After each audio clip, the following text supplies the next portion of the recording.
Hello, welcome to the THC Show. I'm Neil Magnuson. This is a show where we talk about truth, hope, and change. Very important things in this day and age. On the show today, we'll have 8 out of 10 Glenn from CannaMatch.ca join us for the 420 session. We'll talk a bit with a good friend of ours, Casey Mcfarland, about some things to do with our world and the state that it's in. And we'll, of course, do our Healing Wave CSP RV update and the Cannabis Substitution Program's update as always. Today I want to talk a little bit about doctors and cannabis. Cannabis goes back a lot farther than doctors. Cannabis goes back way back. Cannabis is a very ancient plant. Cannabis has a male and a female. It's wind pollinated, not insect pollinated. Its roots go way down deep, deeper than any modern day plants. It's a very old, ancient plant. In fact, there's a lot of speculation that it's the plant that was referred to in the Bible as the tree of life. And there's some interesting things and interesting parallels with that as well. The plants and the herbs, according to Genesis in the first chapter, are there for us to use. They're for us to use as food, it's for us to use as medicine. And cannabis is certainly the most predominant of the herbs with respect to its medical value in human beings because of the proliferation of cannabinoids on the plant and the human body's manufacturing of chemicals that are identical to those cannabinoids and how those function within the human body with respect to our indigenous cannabinoid system. And the role of that system in maintaining balance amongst all the other systems in the body is the most important aspect of the systems, or the most important system that we have, obviously, that keeps all the other systems in check when there's problems and what have you. And so cannabis is the most predominant medicinal herb on the planet.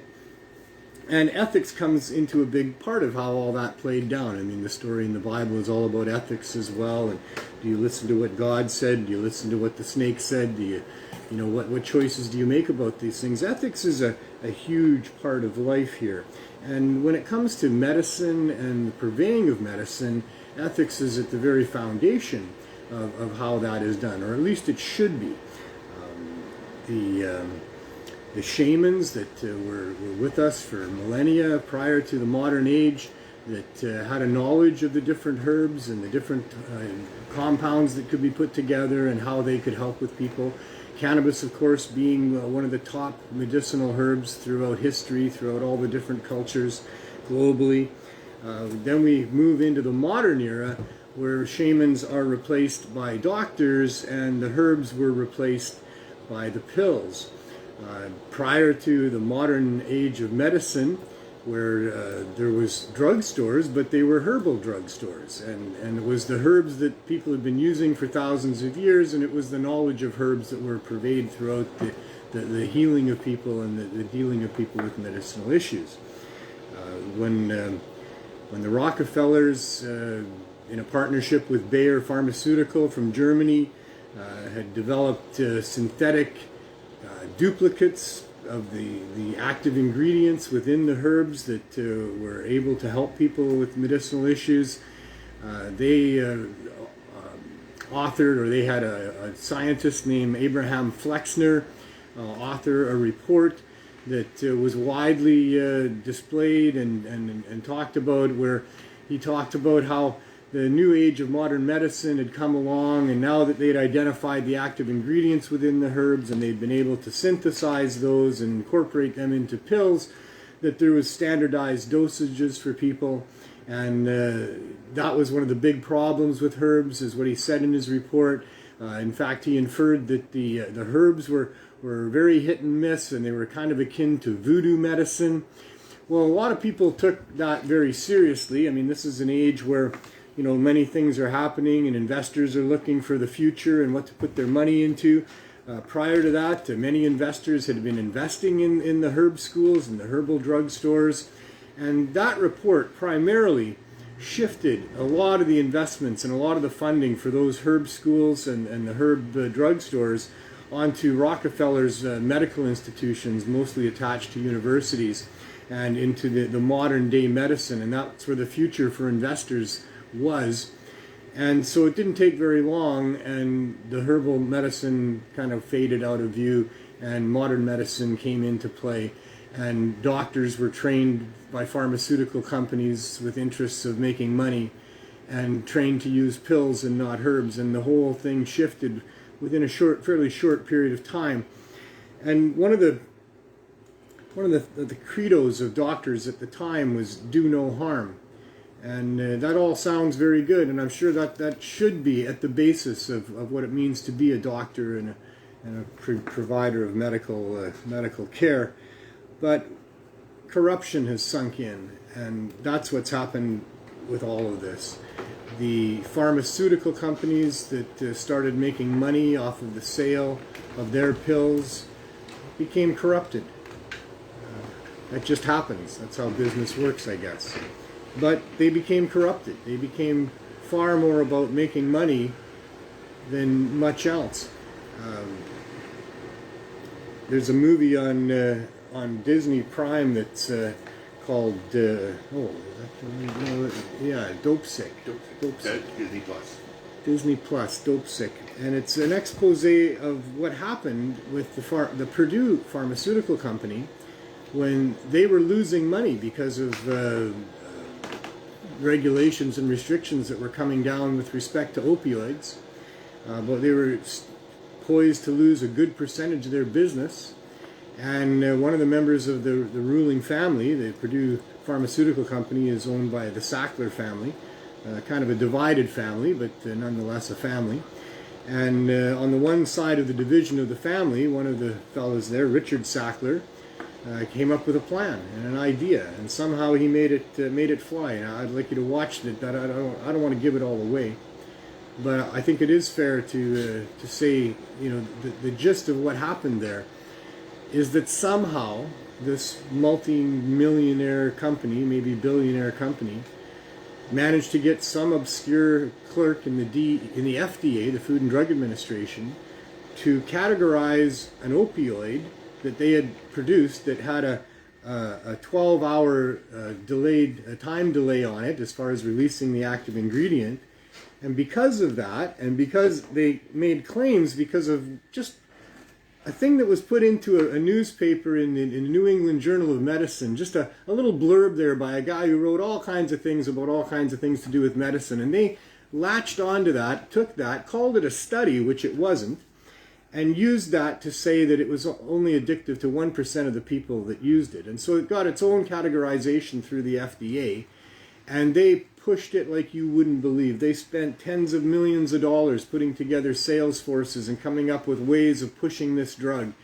And even though it was pretty clear, and they knew that it was far, far more addictive than what they were talking about. And in fact, as an opioid, regular use of an opioid means that you need to use more and more because of the way it connects and uses neural networks that it sets up, and it takes more and more and more all the time to continue to be effective. That's one of the real downsides with opioids. That's one of the reasons opioids are not good for long-term use. They're a good painkiller for short-term treatments that you can get off of before you get too onto them. But once you're too onto them, you have to up the dosage to make them work, and then you have to go through a withdrawal to get off them, and for that reason they're addictive.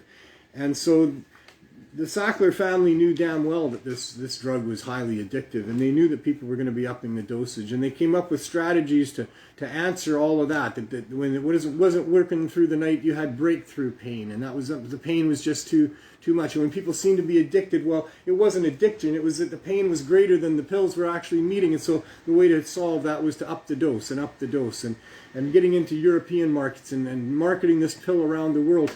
And it took 3 years before the authorities started to realize just what was happening. The jails were filling up, and the overdose deaths were through the roof, and addiction rates, and now OxyContin is being sold in the underground marketplace, and on it goes. It's a horrible, horrible story that led to the current opioid crisis that we have right now, and all done By the way, the clerk that was that authorized that, once the authorities realized they had a problem and started to investigate what was going on and realized that this drug had been misclassified by the FDA and wanted to talk to the person that did that, well, he no longer worked there. He had resigned to go and work for Purdue Pharma.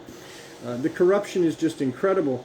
The forces that are involved, the DEA in the United States at the time was heavily invested with millions and billions of dollars to go after the different drug cartels that were bringing in, all of these illegal drugs. But they didn't have the mechanism nor the desire or the motivation to go after the pharmaceutical companies that were manufacturing the drugs on American soil and causing so much more havoc even than the drugs that were coming in from offshore. And so the corruption that allowed for that to happen, the corruption that allowed for it to continue for a very long time, there was a lot of people in a lot of states that were quite concerned about the situation. There was a lot of people screaming about what was going on with how addictive and how dangerous this drug was. And yet, because of the corruption, nothing was done about it. Putting pharma profits over patients is about as despicable as you can get. And they don't care. There's another movie out there that I would recommend that you have a look at. It's more of a documentary. It's called Monopoly, Who Owns the World? And that will explain very clearly how the top richest 0.001% of our population has conspired together to actually own all of the big important companies in our world, all of the energy companies, all of the food companies, all of the media companies. Everything is owned by that group of rich families. I have the names of those companies. Well, let's not go there. Oh, really? These ones? Yeah, I mean, I'll let people watch that movie at this point. But yeah, you want to look into that. You want to see that, and I don't want to tell you. I want you to look that up. It's on YouTube. It's Monopoly, Who Owns the World, and you have to put the whole thing in there, and it doesn't come up easy and fast. And well, that's because YouTube is owned by these people that we're talking about, and so is Facebook, and so is Microsoft, and so is all of these other companies. So there is a huge, huge, well-connected plot being acted out against the people on this planet by the corporate elite, the extreme financial elite, that is resulting in a lot of pain, suffering, and cost, a lot of ruined lives, and they don't care because that's just who they are. They are not using human ethics with respect to everyone but their own families. They're using business ethics. And we are but dollar signs and chattel to be traded and sold, bought, and disposed of at their will.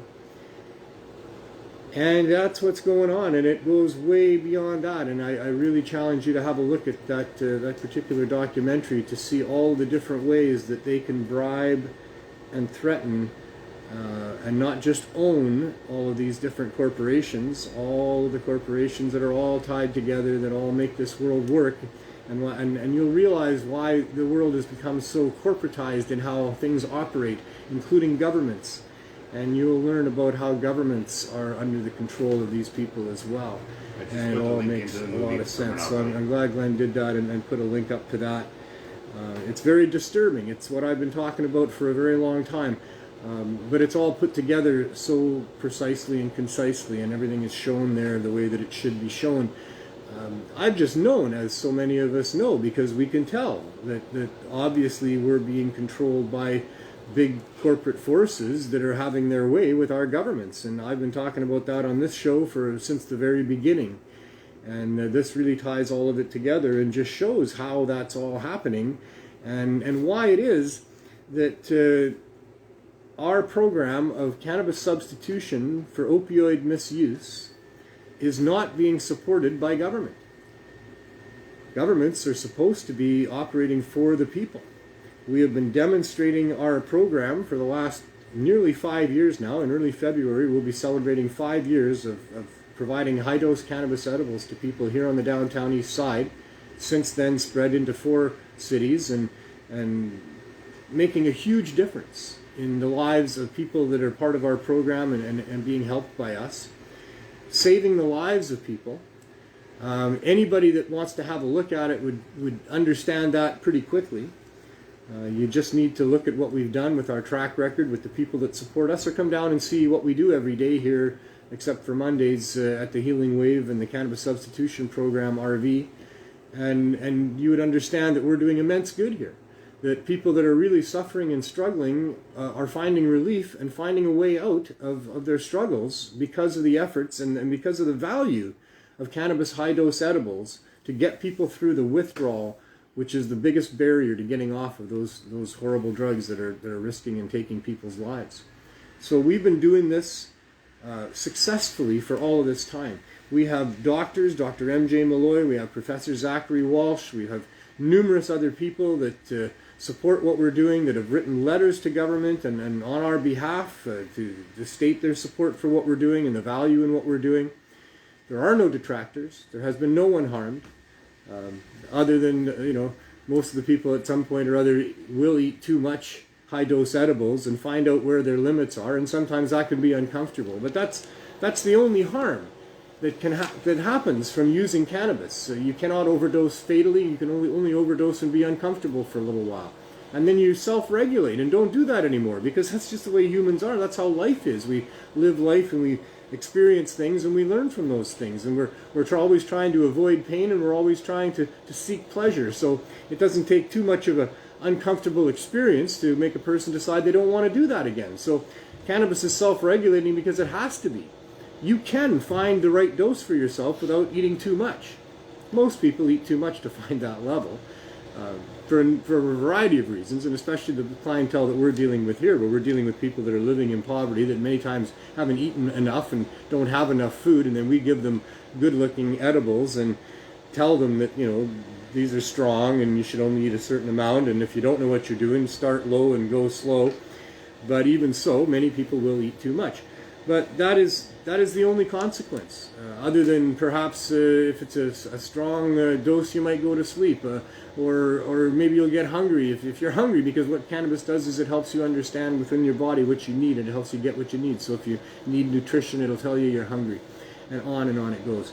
So we've been doing this like this for all this time. It's a no-brainer. A high school student could easily assess what we're doing here and understand that we need to be supported. This needs to happen. This is an absolute solution to many people who are struggling with addiction in this crisis of overdose deaths that we have. It's as plain as the nose on anyone's face that what we're doing is the right thing to do, and it needs to be done. And there it is, 4:19.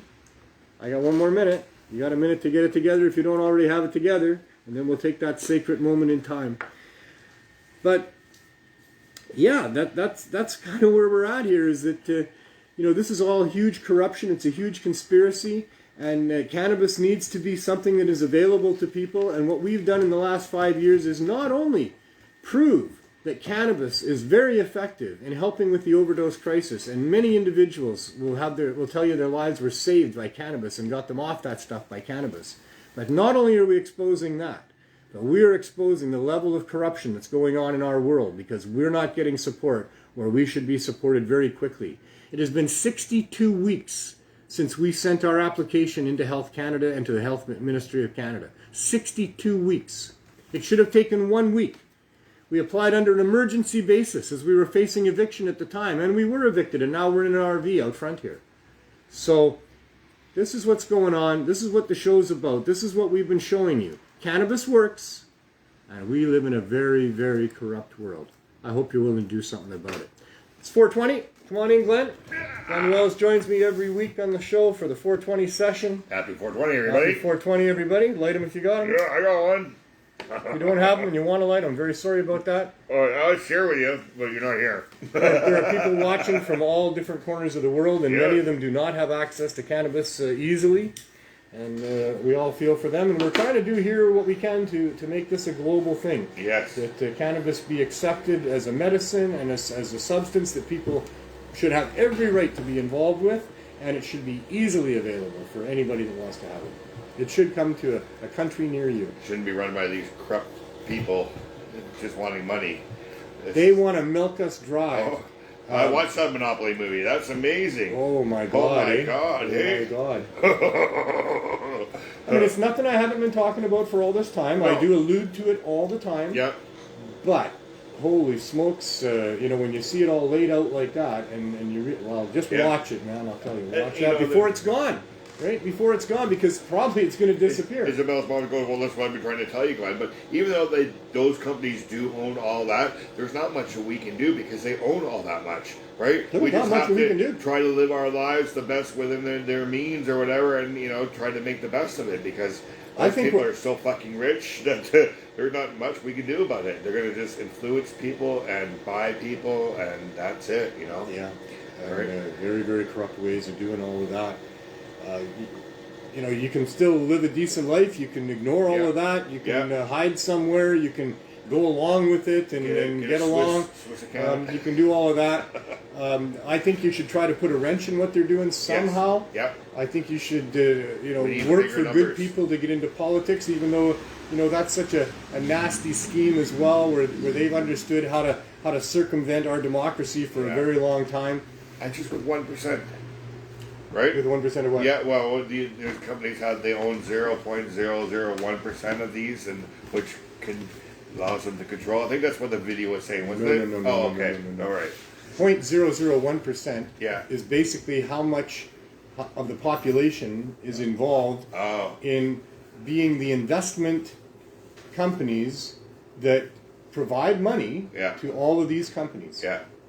So, Coca-Cola and Pepsi are both primarily owned by shareholders, and the primary shareholders are investment companies. Yeah.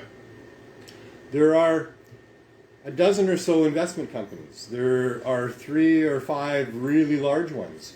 There's one that really owns all the rest. Watch the documentary. Yeah. Watch the documentary. They have bought up everything that is of value from Everything. Everything. Oh, yeah. Everything. Oh. You'll be shocked and amazed. News stations, radio stations, everything. Yeah, we're very much controlled. The news we get is very much controlled. The products we're using, the companies that exist are all being controlled, and they have an agenda. It's not a very nice one. It's not about providing a great life for people on planet Earth. It's about looking after their own small circle of families and friends, and the rest of us are just there at their disposal to be used as best they can to drain us of what we have, to use us. And they don't think that the rules apply to them, and they make their own rules because they have the money to do that. I've had a sense of it for a long time in my life. Yeah. When I was a family man, before I quit my job to do all of this, I had a sense of it. I used to make big 4x8 sheets of plywood. I would paint "Jail the Gas Conspirators." Yeah. And I'd put it up by where rush hour would have traffic just crawling by every morning and night. I didn't know what else to do, but I understood that we didn't need to be driving fossil-fueled vehicles, that it was polluting the planet and costing people so much. In my case, I had a family, wife, kids, 2 cars, and the fuel cost. Both my wife and I had to work full-time. That's the way you have to do it in this world. It's a world where they make everybody work real hard and pay a lot of fees and fines and taxes and all the rest of it that causes you to have to work hard. If you have kids, you both pretty much have to work, and that means 2 vehicles on the road in many cases, and it did in mine. And we recognized that our fuel costs were second only to our mortgage costs. Wow, that was the second most thing that you spent that money we were on, spending right? money on. It was so expensive every month. And so, that really drove me a little bit crazy, because I had in my mind an idea that we moved far beyond that we had electric technology a long, long time ago. The turn of the century we were working on electric vehicles, and we had lots of them. And that the way to produce electricity and the way to use that electricity is simple and easy. And we're smart people here, and we could have all of this, but we don't, because the corporations that want to sell you fossil fuels do not want that technology to be used. They want everybody driving cars. They want gas stations on every major corner, and they need people to be plunking money into them because they're addicted to money. Yeah. And so that drove me nuts, and so that's what I was doing back then. I'm buying electric. I'm not buying a gas car next time. Well, you're buying electric, and that's good, although Yeah. the electric technology is still not where it needs to be, and they're still sucking a lot of electricity that they don't need to suck. Yeah. You could simply run a few electric motors within the car that would condense air. Contain the condensed air into a tubular frame with the safeguards and sections and all the rest. There's a whole technology is involved in this. There's many different ways to collect the energy to run those small electric motors. I mean, you can do it with simply a solar collecting paint job on the car. Glass now as well. When the wheels rotate, we all know from having our bicycles that you can generate electricity for that. Yeah. And certainly you can generate electricity by not only the wheels rotating, but by moving through the atmosphere and having tunnels with turbines that spin real easy and then use wind friction. And when you brake, there's a lot of energy that's involved in that, and you can capture that energy. There's a whole bunch of different ways. It is not hard. No. It is easy to create lots of energy with driving a vehicle. So don't need to be plugged in anywhere and pumping energy from some other grid into that. That vehicle will easily create its own energy.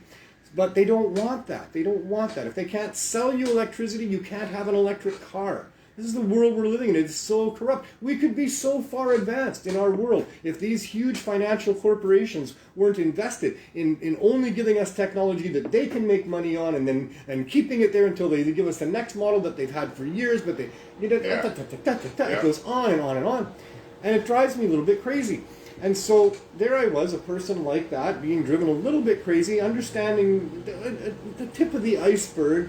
But there's something going on. The rich people are really controlling things in so much of the way, in a world where I was brought up to believe that we had justice, common law, democracy, public servants, all of that kind of stuff. I really liked all that stuff, and it turned out that none of that stuff is actually real. No.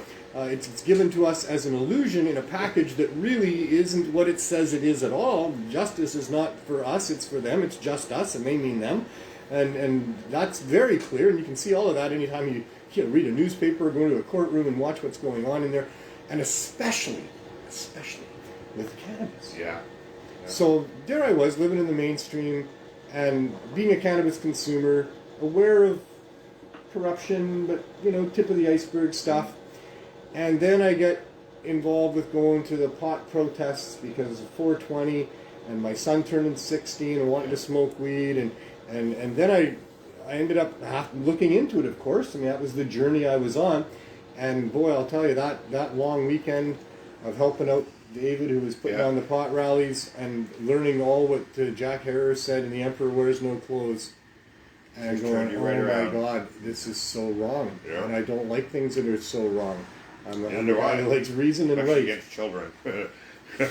Wow. And watch The Monopoly if you want to see where the abuse of children and child trafficking comes into how this world is controlled and how our leaders and these corporations are controlled. And oh my God.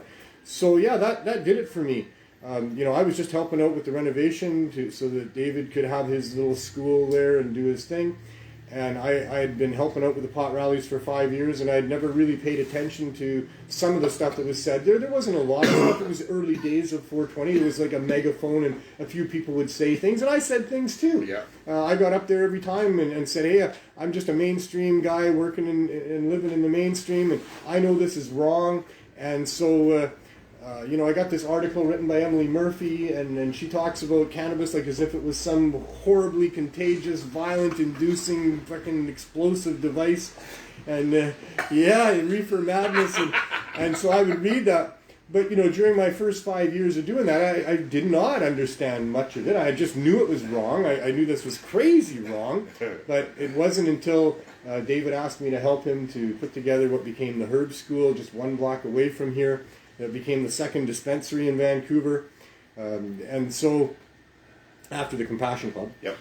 And so that renovation resulted in me reading all this stuff, some of which I talked about earlier in the show there, about the Flexner Report and about how these things came to be, and my goodness, I couldn't handle it. It was like, this is so wrong. Mm-hmm. Like, it couldn't be more wrong. This is like, there's this thing I hear on the radio sometimes, if you're the mayor of Wrongville, and it couldn't be more wrong. And it couldn't be more wrong, because the devastation of human beings through the prohibition of cannabis, both in the the persecution Yeah. of people and in the denying of medicine to Yeah. people. Huge, Crazy. huge devastation to massive amounts of people globally, and now for decades with the attempt to prohibit cannabis. Yeah. The amount of money spent and wasted, but the lack of cannabis in our environment for people that really needed it is horrible. I mean, that just drove me nuts. It's like, how can I live in a world and not do something about something that is that wrong? Yeah. Where cannabis is this extremely beneficial, valuable, natural, God-given plant that has been used for millennia, and we have a total symbiotic relationship with it. And now that they're using the criminal law against that to keep people from getting it. I mean, what, are people stupid? I mean, how can we put up? As soon as I found out that truth, I had no choice. I had to quit my job and try to do something. I mean, it's from people to a business, because if we'll kill ourselves before we have to collect our pensions, then the government wins. So why not promote these bad things for you, right? Well, and the governments win, but the Give you some corporations are notice the then. ones that are really winning. Yeah. The governments are just a tool of the corporations, and we are, but we produce and, We're a commodity. and consume for them. We are commodities Yeah. now. Yeah.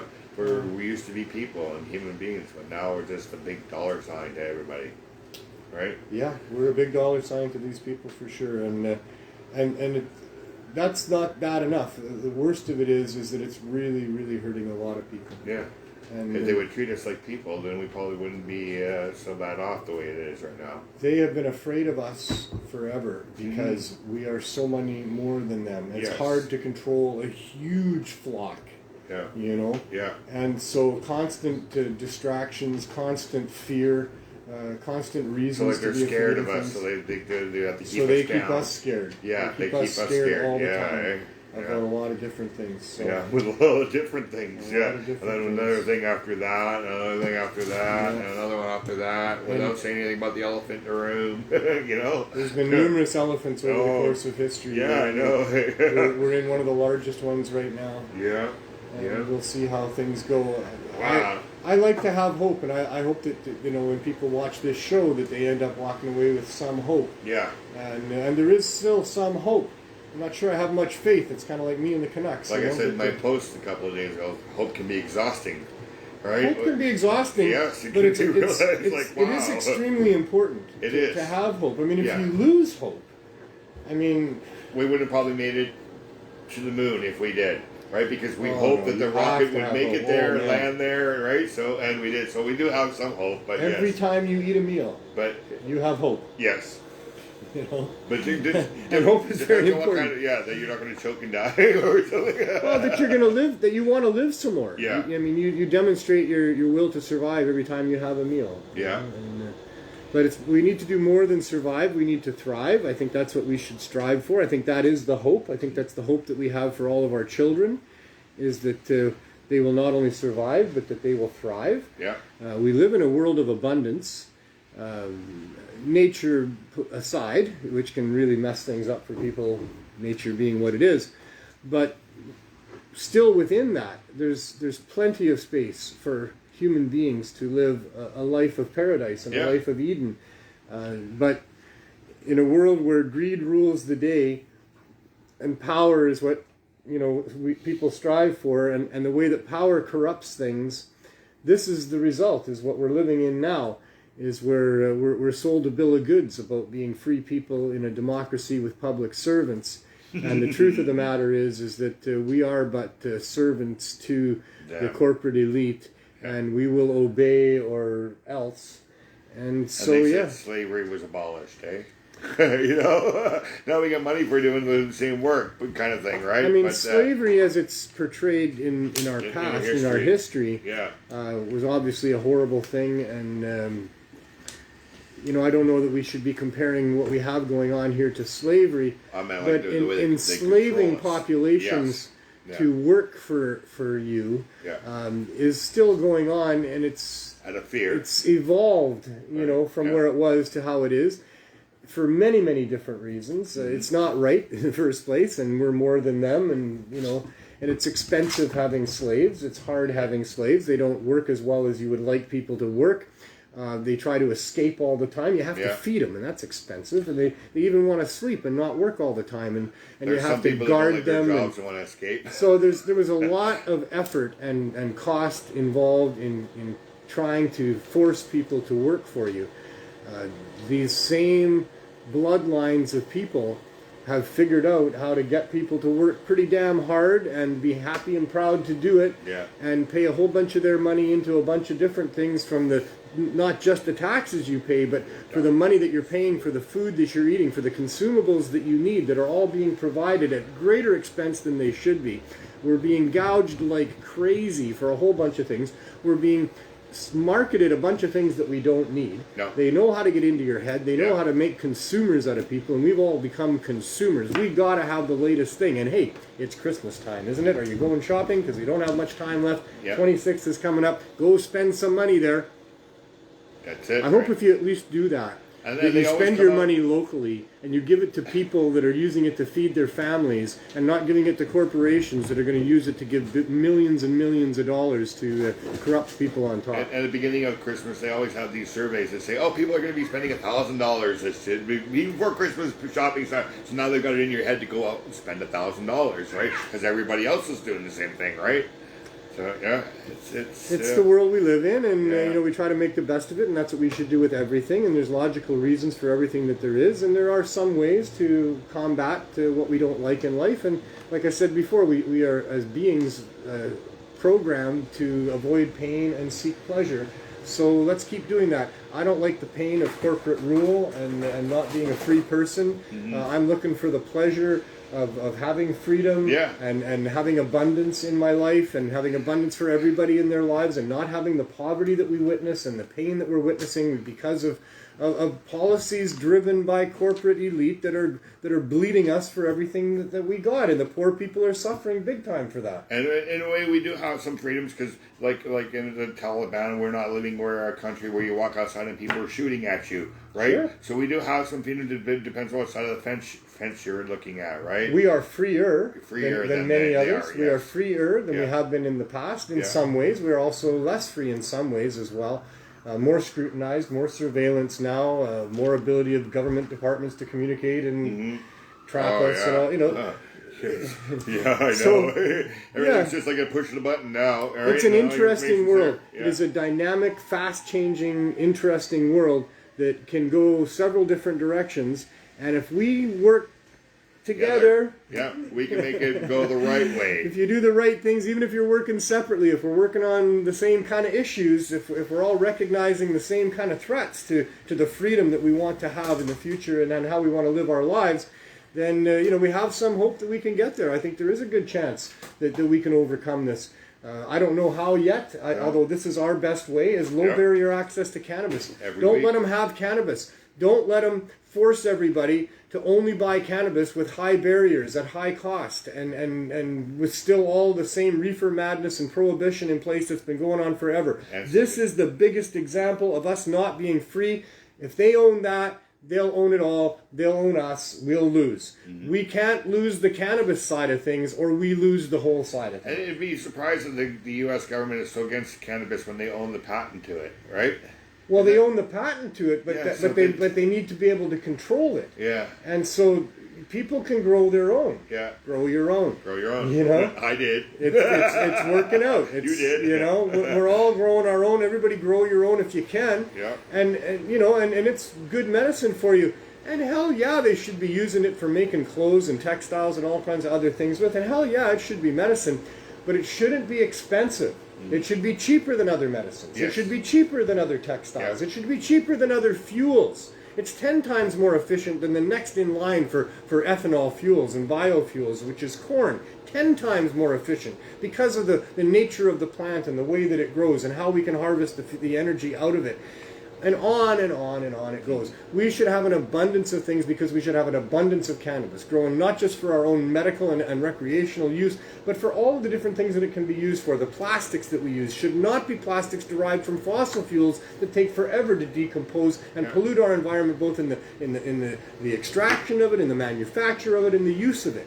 We should be using hemp biomaterials, for Yeah. all of these different things, Yeah, hemp lots of plastics, stuff that hemp can on do. and on it goes. It's got Save the thousands and trees. thousands. Read Jack Herer's book, The 50,000 Different Uses for Cannabis, and it's actually far more than that, especially now with what we know, Yeah. and even medicinally what we're finding out, and the science that's now coming out. Thankfully, there can now be science on cannabis. For most of the time in all of our lives, there hasn't been the ability to even look into it, Yeah. because the governments wouldn't allow it for research, because they're afraid of it, because they know what we're going to find. They know that we would find out that cannabis is something that we as human beings deserve access to, and it provides us with more than the buffalo provided the indigenous people in the past, and could be the answer to most of our problems. It helps everybody across the world too. It's like we're all human, right? So.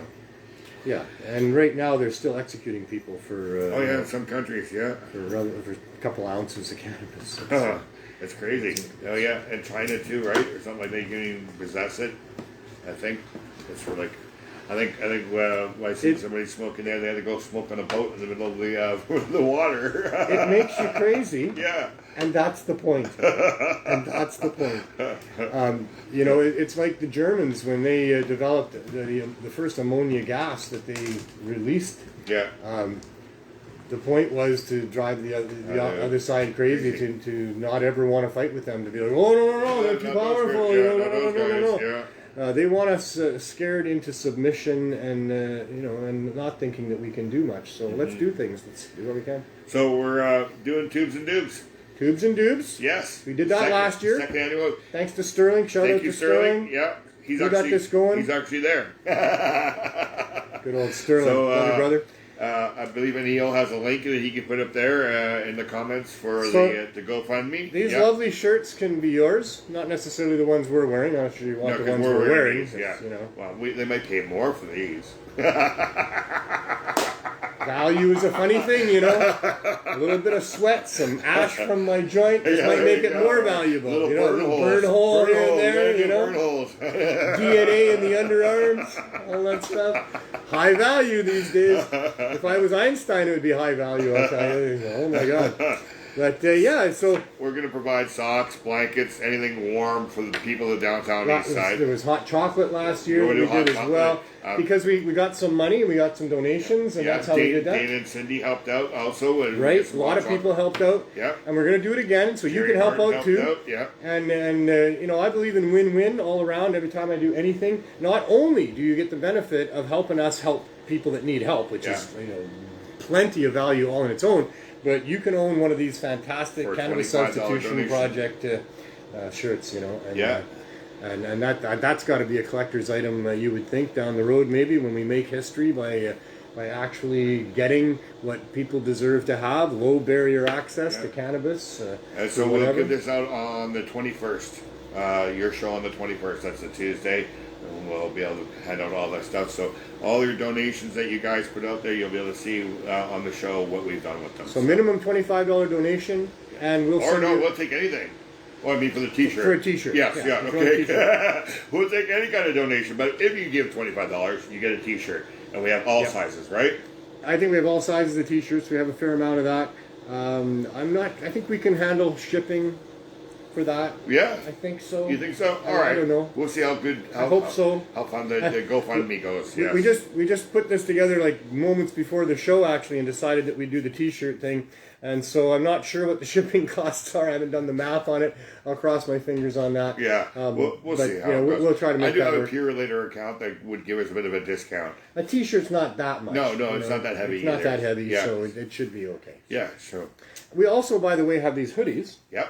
That we offer for 25 minimum donation to the CSP. Yes. And you can get those as well. We don't cover shipping on those, so if you're going to have it shipped to you, we will ship it.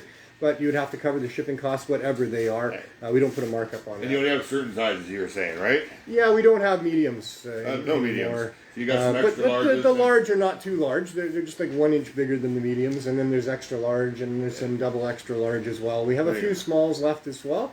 But we've got a lot of the large ones, and they're not that large. They're pretty good, actually. So, but that's what we do have. That is available. I wish we had all sizes. Robert said it's about $5 to ship in Canada. Yeah, but it depends on the weight. It does. Yeah. I think we'll be all right with saying a minimum $25 donation will get one of these T-shirts shipped to you anywhere in Canada. Go. All right. So there you go. So I'll keep If track it's of outside that. of Canada, we might have to think about that. I don't know what those rates are. We'll talk. Yeah. Well, of course, whoever is doing this is going to be reasonable. Yes. They're not going to say, "Oh, you said you do that." I know it's going to cost you, and take a loss on it. I know nobody out there wants us to take a loss. Everybody wants us to succeed. So when you contribute $25, I'll reach out to you, get your address and stuff like that, and then we'll ship one out to you. So we're going to do this for 3 weeks. Very good. Starting today. Well, thanks Sterling and thanks Glenn for helping out with that. Let's make this a great one again. We did $2,000 last year, so let's either match that or beat it. And it did a lot of good. Socks are so important to people in this neighborhood. Thank you to Cabela's again this year and Sterling for reaching out to them. They're going to give us a discount. We just have to let them know how much money we want to spend on the socks, but they will get us some really warm socks again. So we'll know that in a couple of weeks. We'll have a good handle probably on how much we'll have. Yeah. Wow. So, I love being a vehicle for people to be able to give back and help. Well, that's what we're doing, right? Helping out. It really warms my heart a lot, and I love those events. We'll be giving this out 4 days before Christmas. And we'll be having turkey dinners for people as well. Yeah. John Murray will be involved in that, and then we'll have some other people involved in that as well. So Christmas is actually on a Friday. So the RV be around on the Friday? Well, of course. Okay, well, because it's Christmas. Right? Christmas doesn't matter. It never has. We've never the both at Van Do and here. If it's not a Monday, we are here. Okay. And it doesn't matter right through Christmas, right through any other holiday. The opioid crisis does not take a holiday, exactly, and we don't either. We only take Mondays off because we need to have a day to breathe and do some other things, and stuff needs to be organized. But we don't take Christmas off at all. In fact, we've come to be family with many of the people in this neighborhood. All the people that are part of our project, we know them all well. And Christmas is a time where you take a moment, you take a month to think about the people that mean something to you, and especially in these times that we're living in right now. So really looking forward to doing some more of that this year that we did last year, and thank you so much for helping. No problem. And this is a way I can help give back too, even though I pick up the edibles for the program. But it's another way of doing it. Yeah. And thank you for that, and thanks for coming on for the 420 session again. It's been great, and we'll catch up with you again next week. All right, we'll see you next week. As much fun as you can. All right.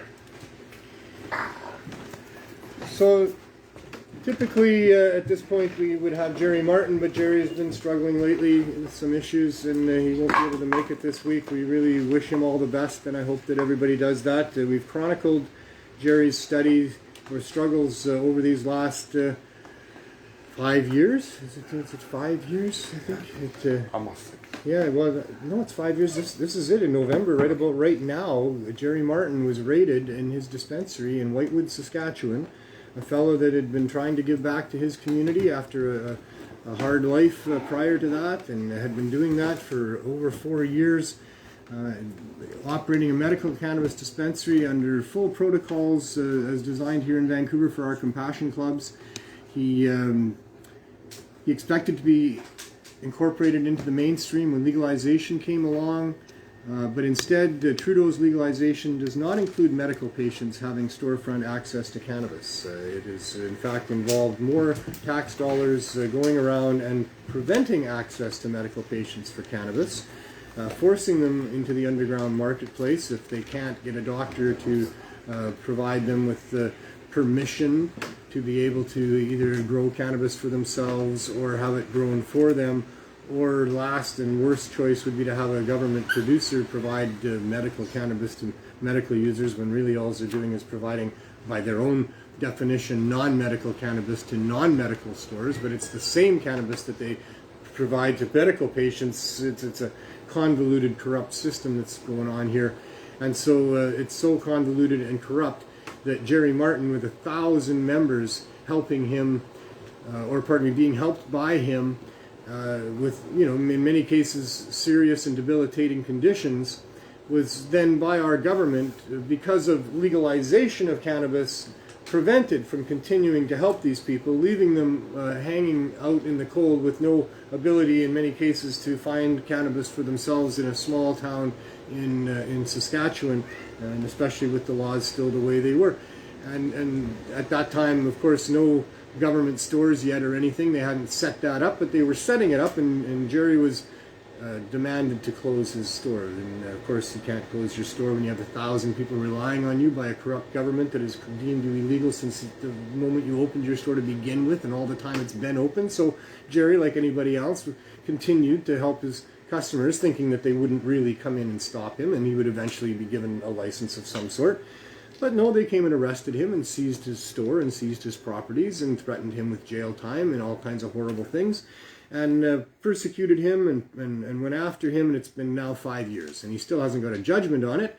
There's been some progress in the case, him along with Justin Seaman and Pat Warnicki, co-applicants in a constitutional challenge against not having the ability to have a storefront and easy access to cannabis for medical patients. That trial is ongoing, or hearing is ongoing, yet to have its final arguments, but coming up soon, towards the end of January, and then a decision to follow after that, and we'll see what happens.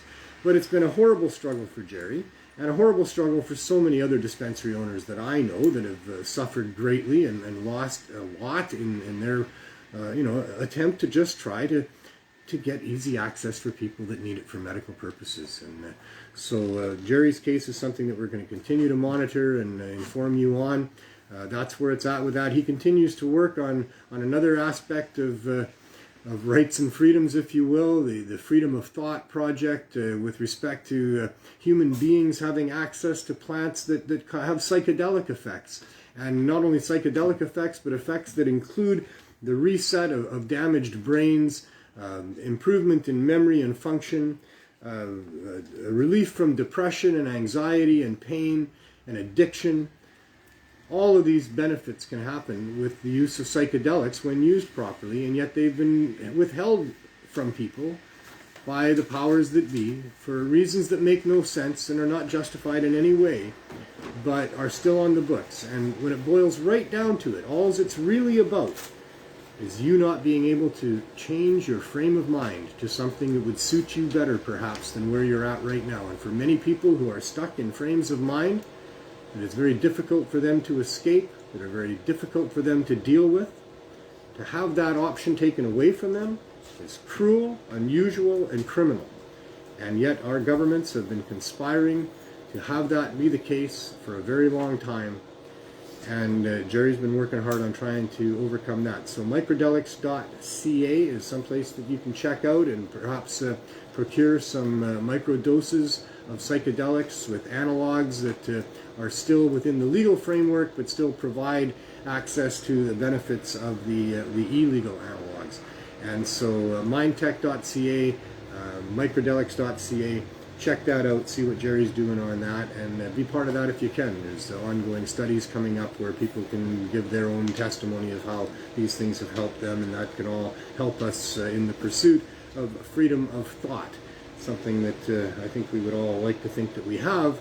But as it turns out, when you look into the actual prohibitions against psychedelic drugs and cannabis for that matter, the main thing that they're worried about is how you're thinking and what your frame of mind is.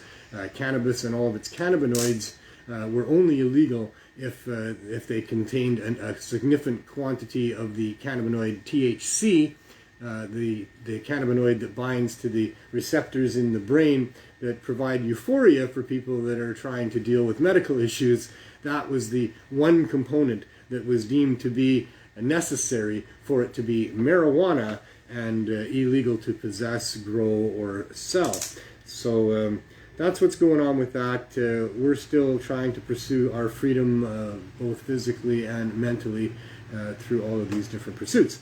So someone that has been involved with us a little bit recently and doing a fine job of trying to educate people and get things, offer chested into the world with respect to problems that we're having is Casey Mcfarland. She's been working with Neil on some of the broadcasts that have been happening sporadically and will continue to do so. She's been a guest on this show in the past recently, and she's back again today. So I'll invite her to come on to the set here and join us and see what she wants to talk about today. How you doing, Casey? Good. Pull up a chair.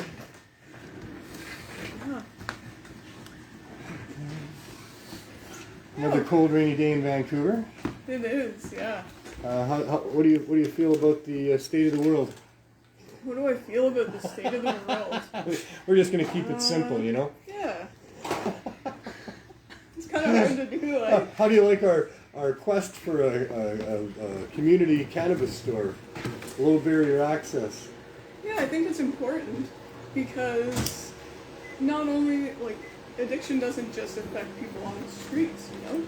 There's people who have, you know, a home to live in and happen to be addicted too, so I think it runs deep, you know? It's not just about people who have Right, because, you know, we're here doing a pretty good job of putting a lot of high-dose edibles into this community here, where people are poor and in many cases homeless and all that type of stuff. But for people that aren't in this neighborhood, there's little to no access to high-dose edibles other than online. There's some, and you can do that, and some people can get it made for them. But they need to have a low-barrier access store. Mm-hmm. That's our thing. Well, if it is about health, which they, you know, in the guise of health, they claim a lot of things. So Yeah. if that's really the case, well, then their relatives deserve high-dose edibles just as ours do. It doesn't matter where you live. And on their side of it, public health and safety is why they're banning edibles. So, You know, I mean, it really doesn't make any sense when the evidence is really clear, you know, through studies done by scientists and doctors and what have you, that cannabis high-dose edibles is a value for people trying to mitigate the misuse of drugs, you know, hard drugs, get through withdrawal, deal with all the different drivers of addiction, the depression, the anxiety, the lack of ability to sleep, the pain that people are in, the emotional pain, all of those things.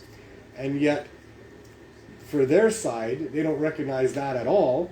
They only say that high-dose edibles can be a danger to children, and therefore, you know, we're not going to allow them to be marketed.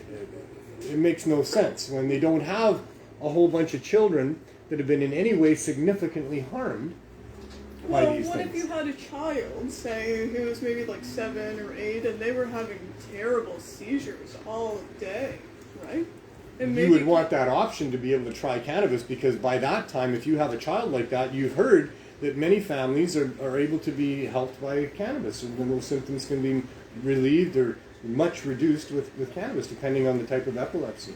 Exactly. So, to not have that, I mean, you've seen reports of parents here in the States, in the UK, you know, just crying about, you know, their inability to be able to get that therapy So for their sad, children. Yeah, it's terribly And sad. it is terribly sad. And on that goes. So, yeah, it's very frustrating, I find. We've been 14 and a half months since putting in an application to be able to continue what we've been demonstrating at that time for 3.5 years. And here we sit. I wrote a letter last week to the new Minister of Mental Health and Addiction federally, Carolyn Bennett. Nice. But, you know, it's a week later and I haven't heard anything back. And I called her office today, got an answering machine, couldn't talk to a real person. I left a message. I always get the answering machine too. In some ways, I don't mind an answering machine because at least I can say what I want to say and leave a message like a letter. Mm-hmm. But no, I want to talk to a real person. I want to talk to Ms. Bennett. Yeah. I want her to be an ally in the fight against our people dying from this tainted drug supply. And I think that's what her ministry is set up to do. So maybe a new face, you know, in the mix, someone else to recognize what we're doing. But now it's been a week again. You know, I don't think it should take more than a week. Well, if for them she to was really call on me. top of it, you think that, Yeah. that would be an important and exciting call to take? Yeah, Given the position I wait every you day have. for it. I'm hoping every day. I look for my email every day. That's the only email I'm looking for. I'm looking for an email from that office to say, we've just reviewed your application. This is obviously extremely important. We need to discuss with you a bunch of different things. Mm-hmm.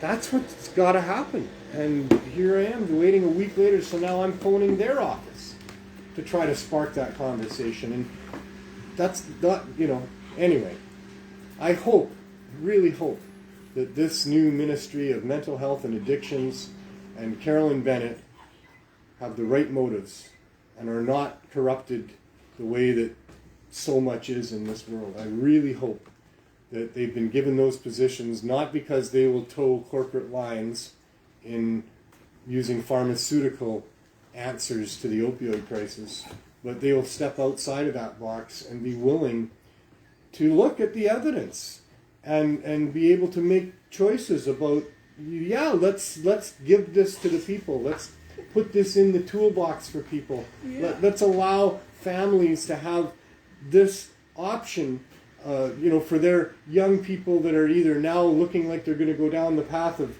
hard drugs, or maybe they've got debilitating medical issues that could be addressed with cannabis in very successful ways. Mm-hmm. They need that option. So we'll see. We'll see. Time will tell, yeah. Please feel free to contact the new Federal Ministry of Mental Health and Addictions and ask her to help us or give her your opinion. This is where we maybe can make a difference. When, due to corruption, Albert Einstein was not going to be allowed into the United States when his life was at risk in Germany, they were not going to allow him in, and it was the people in America that got together and apart. All of them sent so many letters and made so many phone calls and approached so many of the people of influence to say, you got to let him in. He's the greatest scientist in the world at this point in time. And what, you're going to deny him access for what good reason? None? So this is another one where there's no good reason to not allow cannabis to be an option for people when they're addicted to drugs or in serious medical issues. Yeah. It needs to be an option for people. There is no good reason it can't be, and it isn't. So here's a person who's just taken over a newly created ministry that says that it's about helping with mental health and addiction.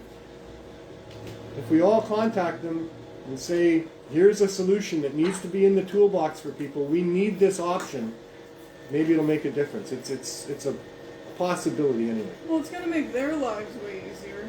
It's You going to would make think. everyone's lives way easier. Because people are going to do it anyways, regardless. That's So true. we might as well find viable pathways that work for everybody. I mean, it's not going to happen overnight, I don't think, but It would hasn't be happened nice. in 14 months and nights so far. I'm becoming more and more cynical all the time as I get more and more information about how everything is so connected and the agendas of these places about profit over patients and people and all of that. I'm very cynical. I think that it would. I think there's a lot of political currency in supporting what we're doing. I think that those politicians that are looking to get reelected would find that there would be a lot of support and favor if they were to allow cannabis as an option for people, easy access for all of these different reasons. And I also think the opposite is true, or at least the other side of it is true, where there's a lot of negative political currency if they don't. And that's what they're getting from this program. And I've seen it happening elsewhere as well. I've seen lots of other podcasts going on where people are talking about the corruption of government and the lack of support for these types of programs, and our program as well. It is being talked about out there.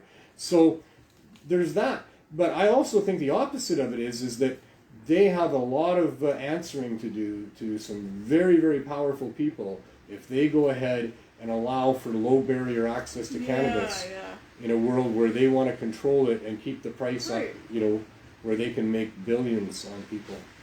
So there's a lot of money at stake. It's powerful people that are involved. And we'll just continue to see if our politicians are, public servants or servants of the corporate evil empire. Mary's asking for a number of the person that you're talking to. She says, will you post? I'd put a contact link in the show notes. You did? Okay. So there is a I just number and Googled it myself, the Federal Ministry of Mental Health and Addictions contact information. And then there's an email, and then there's a couple. There's her constituency office phone number, and then there's the parliamentary ministry office phone number is there as well. I've And been Neil's having- put it in the comment in the title of the show. Good. So. Yeah, it's fun actually contacting these people and bugging them a little bit about right and wrong. I find it that way anyway. And if you're worried about the repercussions, well, I've been doing it a lot for the last 20 years or so, and I continue to do it. I write letters and make phone calls all the time. It seems that that's a regular thing that someone who's an activist does.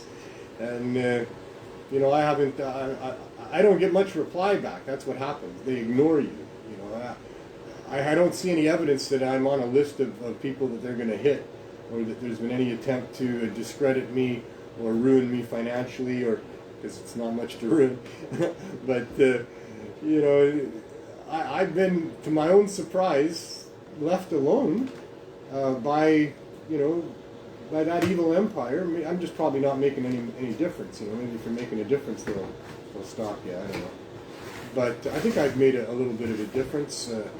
I know, many of the current people in positions of influence, Jenny Kwan, for example.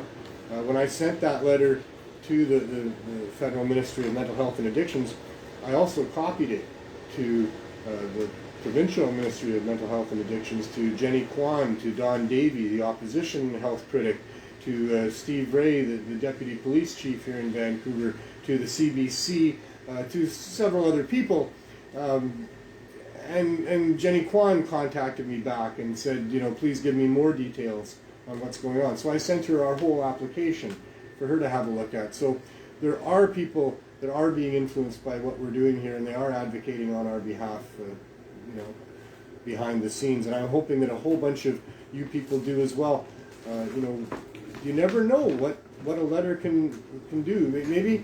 Maybe Carolyn Bennett has received 6 phone calls and 5 letters tomorrow by 3 o'clock her time, and she's still prepared to put it aside, and then you call her, or your letter comes in, or your email arrives, and her assistant says, "We got another one."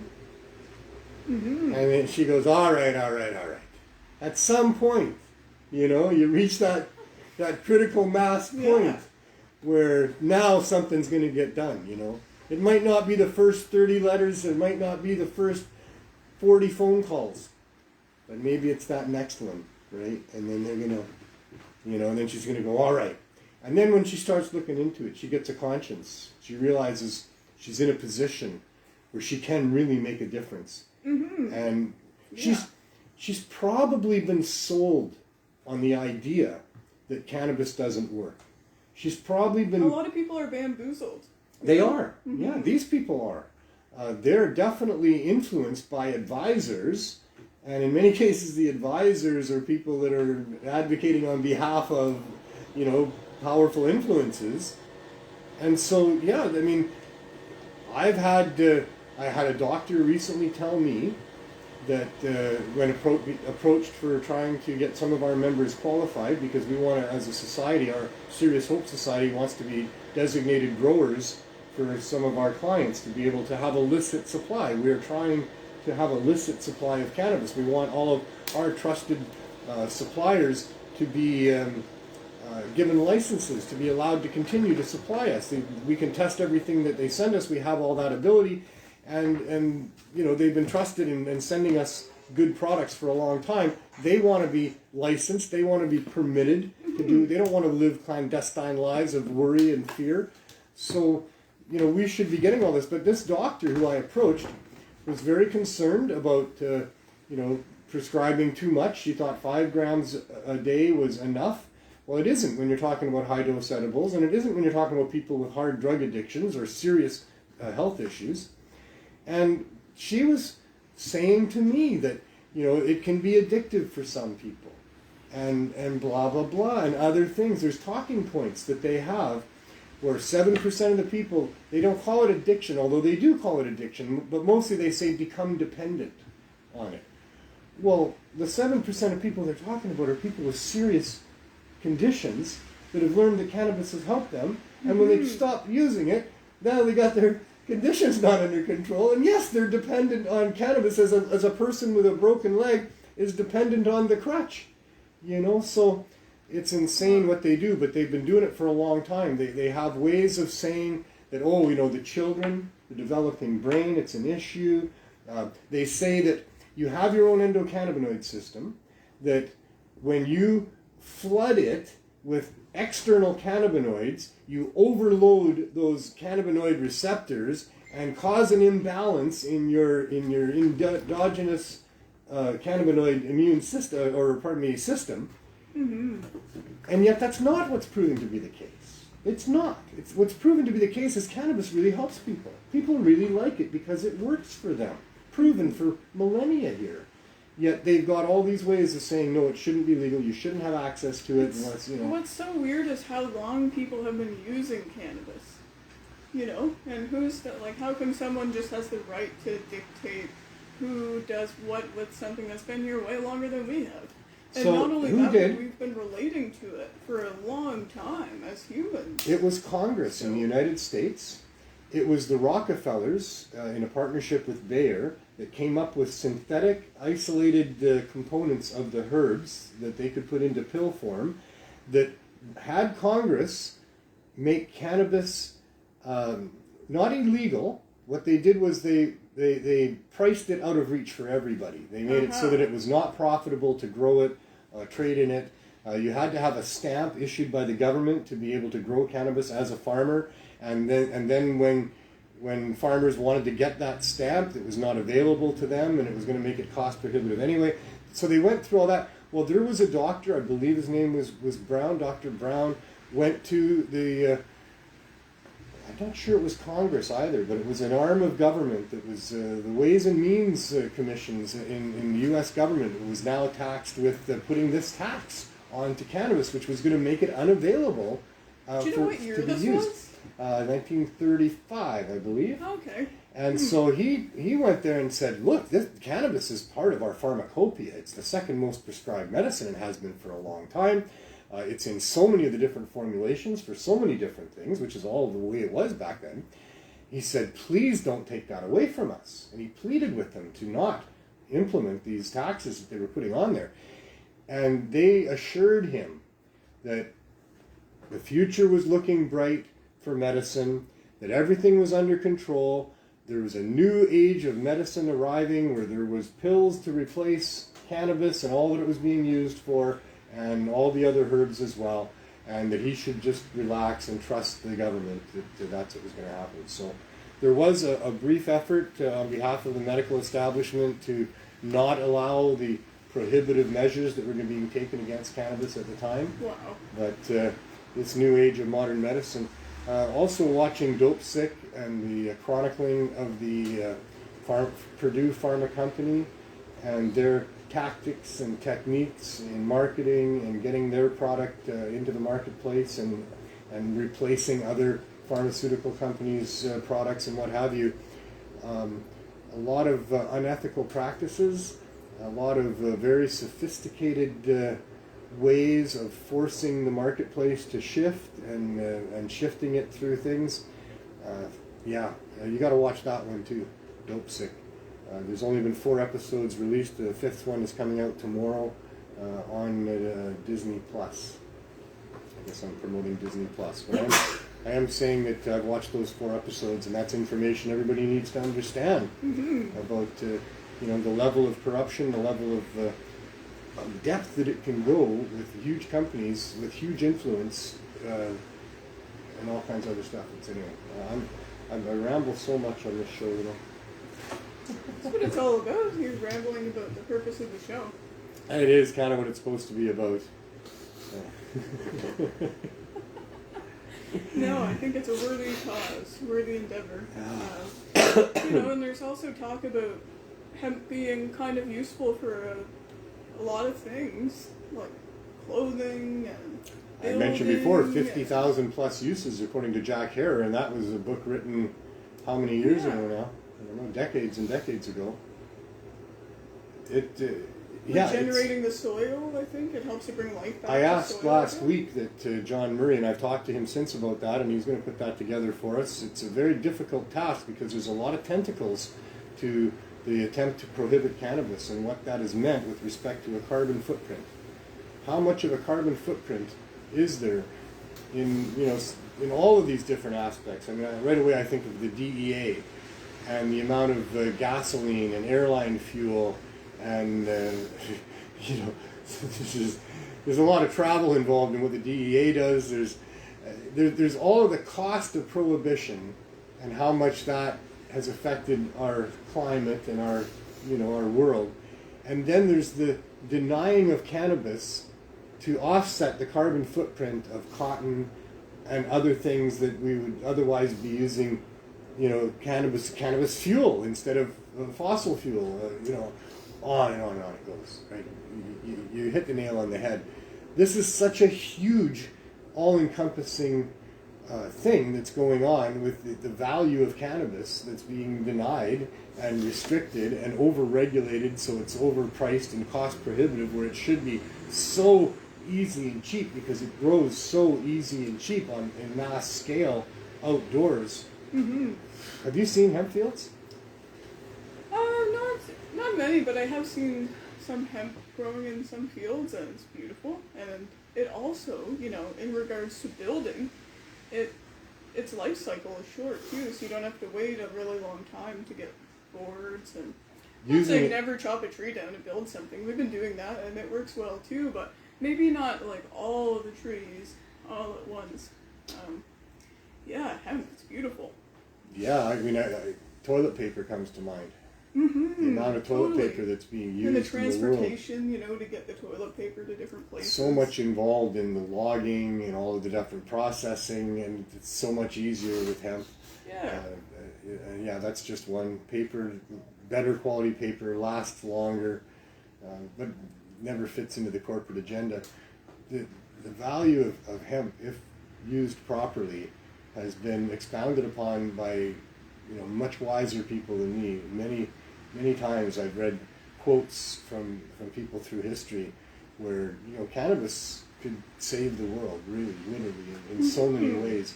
And now I think especially with the way things are going in the world, right, exactly. with what we're doing with pumping so much carbon into our atmosphere, and what we're doing with some of the ways that we're doing things that hemp could replace, like drugs, for example.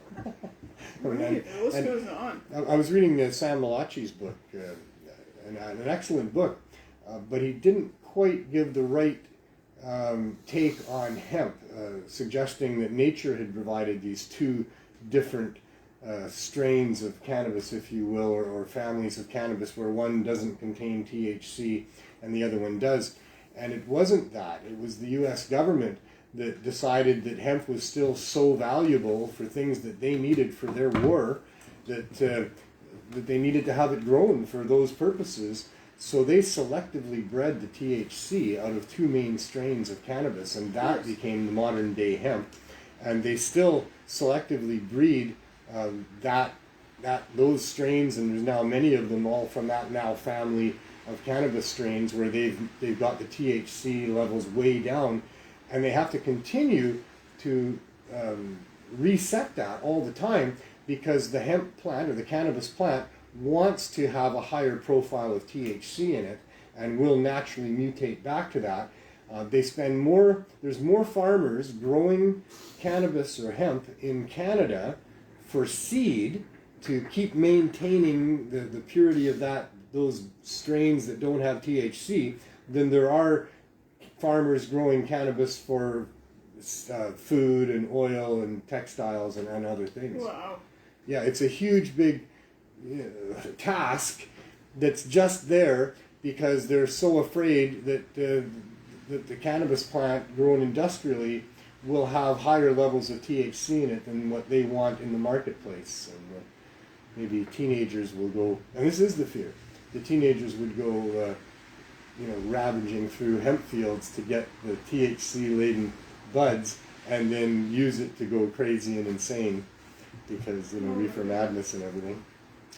But yeah, I've seen hemp fields so large that for as far as the eye could see on flat ground in the prairies in Alberta, Saskatchewan, Manitoba, was just green, beautiful konas, buds that look exactly like any other type of cannabis growing. You know, those are beautiful, big, large buds like you would see on any, recreational THC bud. But they've had the THC selectively bred out of it. But it looks just like, and now it turns out it's all high in CBD. So now the hemp farmers are getting rich. And now there's a whole new thing going on with the CBD. That's something else we could talk about a little bit too. Mm-hmm. Because that's kind of a dynamic in our world right now. Is CBD is taking the world by storm with or without legalization.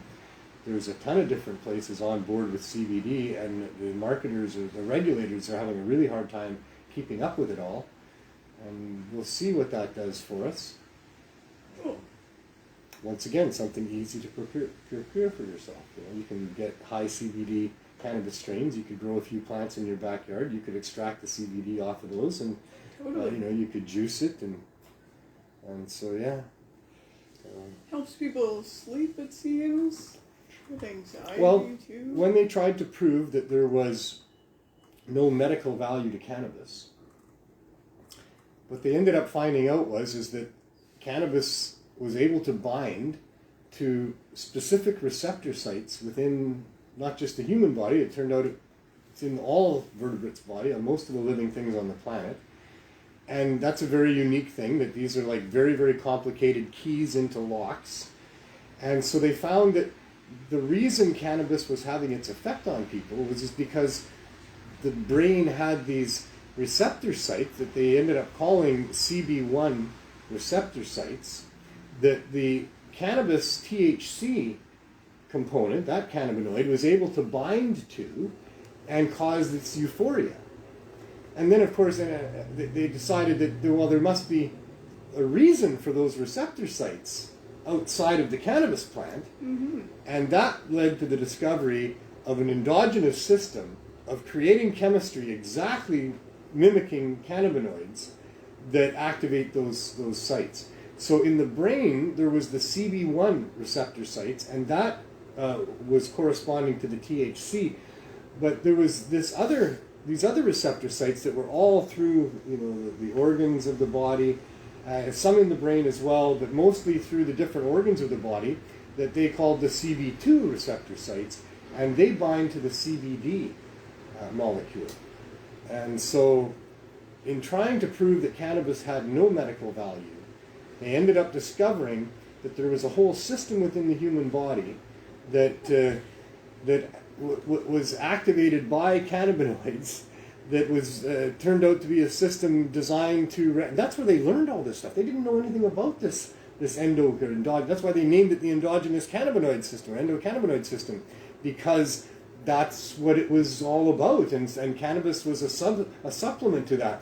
So just like you would take vitamin C to supplement your body's use of properties found within foods that provide that chemistry for your body's use, your body creates through the foods that you eat, especially the essential fatty acids, these cannabinoids. In the case of THC, it's an andamide, and other cannabinoids that your body uses. So it's medicine, big time. Mm-hmm. And no one has the right to restrict it from it. People think they do, and they Right. do. They certainly do awful things about it. But I think that if somebody is sick, they shouldn't have to walk around with this weird stigma that they're going to get penalized for wanting to get well.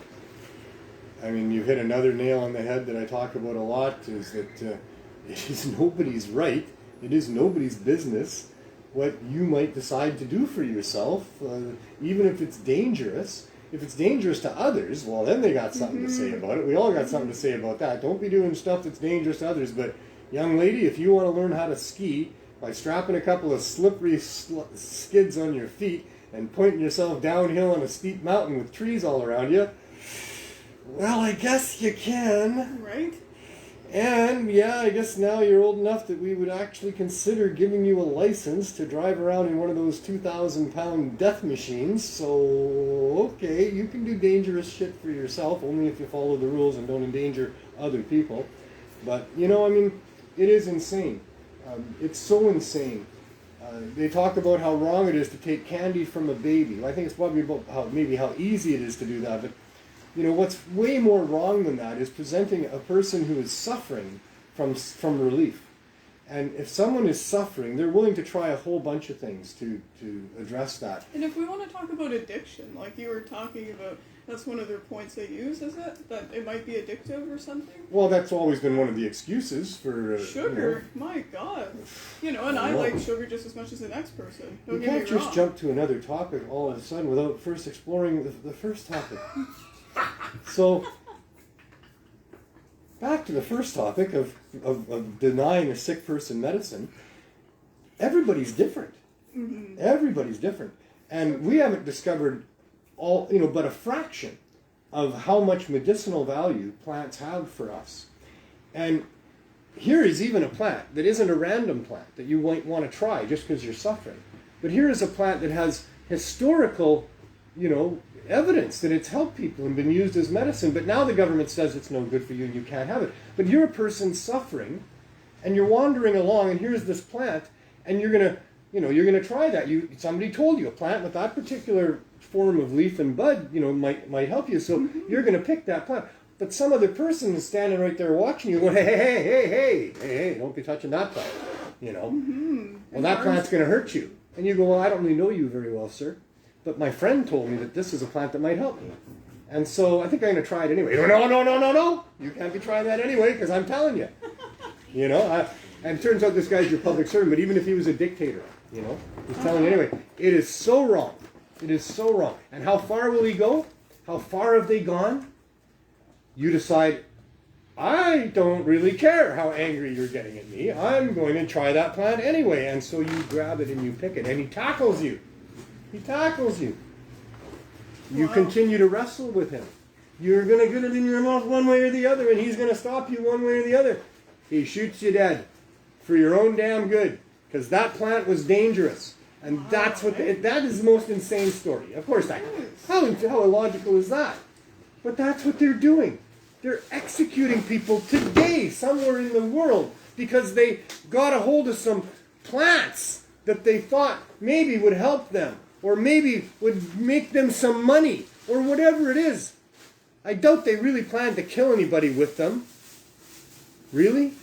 And even so. But we're talking about sick people just wanting to try something and know you can't because it might hurt you. And if you try it, I'm going to hurt you worse than that could ever hurt you. Isn't that Who weird? the hell are these people? Like, really? This is the world we live in? I'll tell you, it's way worse than that. They own your ass. They own your ass. You don't own yourself. You think you do. You probably don't even own your property right now. Try not paying your property taxes for a while. See what happens. They'll take your house. You don't own it. They can take whatever they want. These days, I'm pretty sure they're going to be able to seize our bank accounts pretty soon, too. There's going to be some harsh measures coming down to make sure that society stays on track because we're in an economic collapse right now. And to protect you, we're going to save you by taking away your possessions and giving you some sort of a basic income, and you'll have to rent everything. And no, we're not in a safe place here in this world, and it's getting very serious what's going on here. And if it's to the point where people are so asleep that they don't get it, that their sick family member can't get a natural herb that would save their life because of government corruption, we are not free people, and we're in danger. And with the amount of surveillance that they have going on around us, we need to work on this. We need to continue to understand that we need to work on this. We can do good things. We can have a good life. We can get governments that are grounded in foundations of being limited in their power. We can achieve these things. We can make them accountable, in my opinion. First, we need to have them transparent so we can see what they're doing all the time. They can't be having these meetings with these corporate people that own everything and then make policies to support these corporations at the expense of people. And we all go, whoa, how did that happen?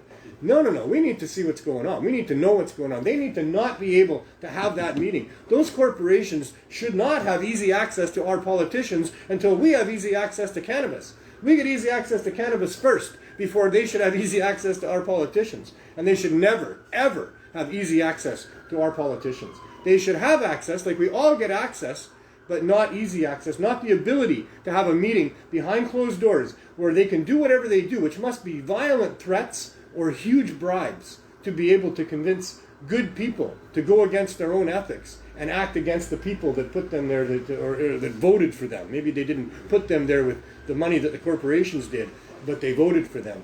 And we need government. We need people in government that really are public servants. We need them to recognize that their job is to protect the public from these corporations and all of the exploitation that's happened, and all of the lies and all of the gouging and all of it that's been going on for all of this time. It's gone too far.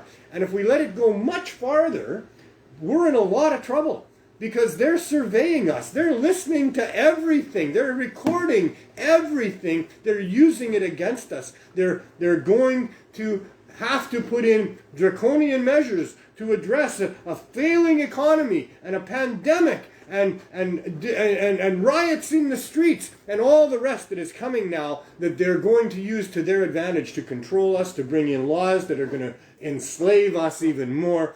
And we need to do something about it. We have an opportunity to use We our have an voice opportunity. right now here in Exactly. Canada anyways, and I feel grateful about that. Exactly that. We will probably lose that opportunity. If you're paying attention, you can see what's going on. You can't dislike things on YouTube now. They've taken away the dislike button because the public was disliking things that YouTube is, they're owned by people who don't want you disliking these things. Wow. You say things that they don't want you to say, you get canceled. They may cancel me. Dislike is still here. The dislike is still there? I'm looking at it right now. All right, so maybe it's a finding. rumor that they're taking it away. It is a rumor that they're taking it away. Maybe it's more than a rumor. I don't know. A lot of these things that... Misinformation. Yeah, I should use it too. I'm getting all upset. I need to balance my life. I need to subsidize or supplement my endocannabinoid system so that I can deal with the stress of the situation. Because we do need to do something. And you're right, we have an opportunity. We can do something still. We can, in many places they can't, right? There's no internet like we have it in China, unless you have, the ability to download whatever, right? I mean, the Chinese government gives you the internet that you get right there. The censorship that we could be subject to, that many other jurisdictions around the world, and certainly throughout history, have been so subject to, could come here. I listened to Margaret Atwood yesterday talking about how she believes that we live a fragile existence, that we don't think that these things could happen to us. We don't think that there could be war in our backyards, or she didn't say all of those things, but she was alluding to that we think we live in a bit of a comfortable bubble where things can't happen, but things can happen. And she said nothing would surprise her, that the takeover of our governments or things like that. And she didn't allude to anything specific there either, but that is what she was talking about. And she's written books, The Handmaid's Tale and other things that speak to some of this stuff. That things can happen. Your world can change. Our world has changed. If you haven't noticed, I don't know if you can still remember what it was like 2 years ago today. Where there's many different things in the world than there are now, and many things in the world now that weren't there then. We've lost a lot, and the things that have been added are not giving me much of a sense of security. There's so many topics we could talk about. I think I should have you on regularly to prompt me into more I think rants. it's important to talk about the problems, but also keep a sense of hope. Maybe it is kind of exhausting, but it's kind of important and necessary too. Because It is. if I don't have hope, then I don't want to do a good job or even have a desire to do the thing the task. You wouldn't at even hand. try. Yeah. Yeah. So I think collaborate with people that you know, and I've seen a lot of change, throughout my life, but in the last 20 years of doing this kind of stuff, we've come a long way in many respects. I mean, holy smokes, you can stand beside a cop and smoke a joint almost as freely as you can smoke a cigarette, and he can go home and smoke a joint as freely as he could smoke a cigarette, and so many other examples of how we've come a very long way. But at the same time, I've seen the corporate takeover of the legalization that we've been presented here, and how it's been designed to continue artificially high prices that profit the billionaires of our world and continue to deny access to sick people. If this gets entrenched, if we do not somehow manage to get low barrier access community cannabis stores with reasonable access to cannabis, then I'm not happy or I'm not optimistic about where the world is going. But I am hopeful that we can do that. I think that they have to allow for this. We have so much support, right? Like, it's not, we can't get the license from Benoit Seguin and the federal ministers, but we do have our local MLA, our local city council, the professor at UBC, several professors at UBC, many harm reduction groups, many prominent leaders are all in favor of what we're doing here and supporting us. So that's a big thing. We have managed to survive with what we're doing for almost 5 years, so that's a big thing. So it is a double-edged sword, a dichotomy, as so much of life is. That there is some good reason for hope, and there's some good reason to be black-pilled and think that there is no hope. So I'm on the side of hope. Having no hope is not fun, okay? That's the big thing. When you lose hope, life is full of despair. And it's not to say don't process what's going on for you, but I find personally just to not have any hope all the time. Yeah. Yeah, it's not fun. It's not a good headspace to be in. Yeah. For those people, they need a reset with psilocybin or other psychedelics, because that's ill health. It's not where we want to be. We want to feel good about things, and so yeah, you want to speak up, you want to do things and try to make a difference, and that's what we're doing.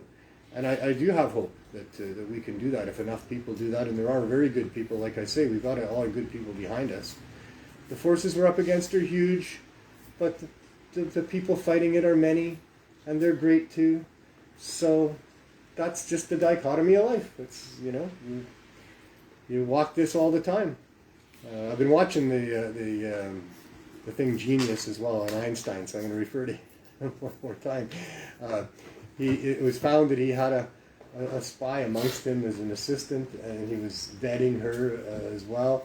And when it came out that she was going to go back to Russia, and she had to do that. Did he know that she was a spy? He suspected, and he told her that. He said, I've kind of always suspected that you wanted more from me, but can't we have both? He says. Can't we still go to bed with each other and me know you're a spy? He was a funny guy. Boy, that's another thing people should watch in a very educational series. Anyway, thank you so much for coming and joining me for a chat. No problem. We'll do more of it, and there's so much to rant about. I can see that you and I talking together is going to result in some ranting, and that's probably a good thing, because I was first encouraged to do this show because I like to rant sometimes, and it's trying to capture that. I have trouble doing it before a camera in this setting, the way that I'm able to do it when I'm just one-on-one talking to people. And so I've been trying for 114 episodes to capture that, and sometimes I get a little bit of it, but you seem to help me bring out a little more of it. So cool. I love to talk about it. I talk about it all the time to all sorts of people. So. Cool. Well, maybe you and I can have chats and bring out some of this stuff that is important to talk about, because this is what I'm encouraging you to do as well, is take what you learn, take what inspires you, and go and talk to other people about it. Put it into your own words. Synthesize it your own way, and spit it out in a way that makes sense to you, and so you can explain it to other people. And that's what's important to do, is we all need to build the narrative and understand the concepts and the ideas of what's going on here, that this is a world of physicality, but it's a world between our ears as well. And most of the drama is between our ears, and most of the drama is all about emotion and about people trying to influence us and manipulate us, and how all of that is working out. So these are really huge issues that need to be talked about, and I'm glad that I can find somebody to talk to me about it, so we'll do a little more of this. Awesome. Thanks, Casey, and have a great day. Have as much fun as you can, what's left of it. Awesome, yeah. Which brings us to our update on the Cannabis Substitution Program and what's going on here. I always like to recap a little bit, what's happened in previous episodes. Previously on Quest for a Community-Based Cannabis Store, we had the Cannabis Substitution Program start as a result of the opioid crisis, because cannabis high-dose edibles can help people get through withdrawal. So, having knowledge of that and going to the local area of advocates for hard drug users that were struggling with this overdose crisis and presenting the idea of providing cannabis high-dose edibles as free items as easy as possible for people to get access to, got unanimous support there, went to City Council and presented to them the idea of giving it away for free to people and asking for their support. Never got it, other than they did pass a motion a couple of years later saying that they would support low barrier access to cannabis, and that was extremely positive. We then looked for a storefront and found one, and so 3.5 years after providing high-dose cannabis edibles in care packs to hundreds of people a couple times a week at Vandu on the sidewalk to people that would line up and take it, we managed to find a storefront and move in and began providing our service from the storefront. Upgraded it into a program where we made members out of the people that came to get what we were offering, put them on a program of getting 420 milligrams of high-dose edibles every 4 days, and also low barrier access where people could come and purchase cannabis at much more reasonable prices than is available in the common marketplace for all of the best cannabinoids and all of the types of cannabinoids that are needed by people, from suppositories to topicals to edibles and flour and the rest of it. Rather than do what Council said they would do in supporting us and allowing us to stay in the storefront, City Licensing Department insisted that we be licensed first by the province, which turned out to not be a possibility with what it was that we were offering and what it is that the province licenses, but instead we needed licenses from Health Canada. We applied to Health Canada in September of 2020. 2020? Yep. And under an emergency application, because we were going to face eviction without having the city's licensing department's support, and upon receiving that application, we're told by the federal health minister that they would try to process that in a timely manner for us. Our application also included a very comprehensive and compelling application put together by John Conroy that spoke to the value of our program, referenced all of the different experts and studies, a 90-minute testimonial video put together by my producer and Neil of the people in the program speaking to how much it was working for them. So much within that application to guarantee that we would not get a no and that we should get a yes on it. We had Professor M.J. Malloy write a letter in support of us saying that our program needed to be expanded and protected. We had Professor Zachary Walsh, the foremost expert in cannabis as a replacement for opioids, write us a letter stating that we should not be interfered with in any way. There should be no obstacles placed within our efforts to help people. Yet we've had much in the way of obstacles and interference in the way of non-licenses, forced to move out of the storefront. We, of course, could not stop what we were doing. We could not go back to Vandu. We were not going back to twice a week. After 5 months of running the program, we needed to continue it, and we needed to continue it right where we'd been doing it, where the store was. And so we bought an RV, and we've been operating our program from the RV 6 days a week ever since. 12 and a half months. And we're at the end of the month. We've just completed 13 months in the RV, parked right out in front of the store. This is where the store was. We're still paying rent here, but we can't operate it as a store until we get that license. And we're continuing to ask for that license in ways that will hopefully not alienate the powers that be to give it to us. So we've been, very polite and not I don't know how to say it, but we haven't criticized them as much as maybe we could have. Maybe we should be writing scathing letters to Health Canada about why they're not supporting what we're doing here. Because the lack of support for what we're doing here, us having to operate from an RV, definitely has hampered our ability to meet the needs of this neighborhood. And so, with that being said, and with us dealing with a situation of people dying from overdose, pretty clearly, had we been able to do what we would otherwise do, had we not been hampered by the lack of support from governments, I think we would have saved more lives than we have already. So, shame on the government, and sounds like murder to me. And I don't know why it would take one more day longer than it has. I'm wondering what the cost is of trying to process our applications, seeing as how the answers we get from Health Canada is that they've been working, their team has been working diligently on our application every day since they received it over 14 and a half months ago. So I'm not sure what the cost to taxpayers is to do that. And I'm not sure what the complications are in allowing us to do what we have been doing for all of this time. We've demonstrated for almost 5 years how well this works and how little harm is ever caused by it. So to address a crisis where people are dying sounds like something that should be supported by government, and very frustrating that it's not. But that's kind of an update on where we're at. We're still out in the RV, and we're going to go out there and check on them, even though it's a bit of a blustery, rainy, cold day in Vancouver. We will. River Day. It's typical wet coast weather.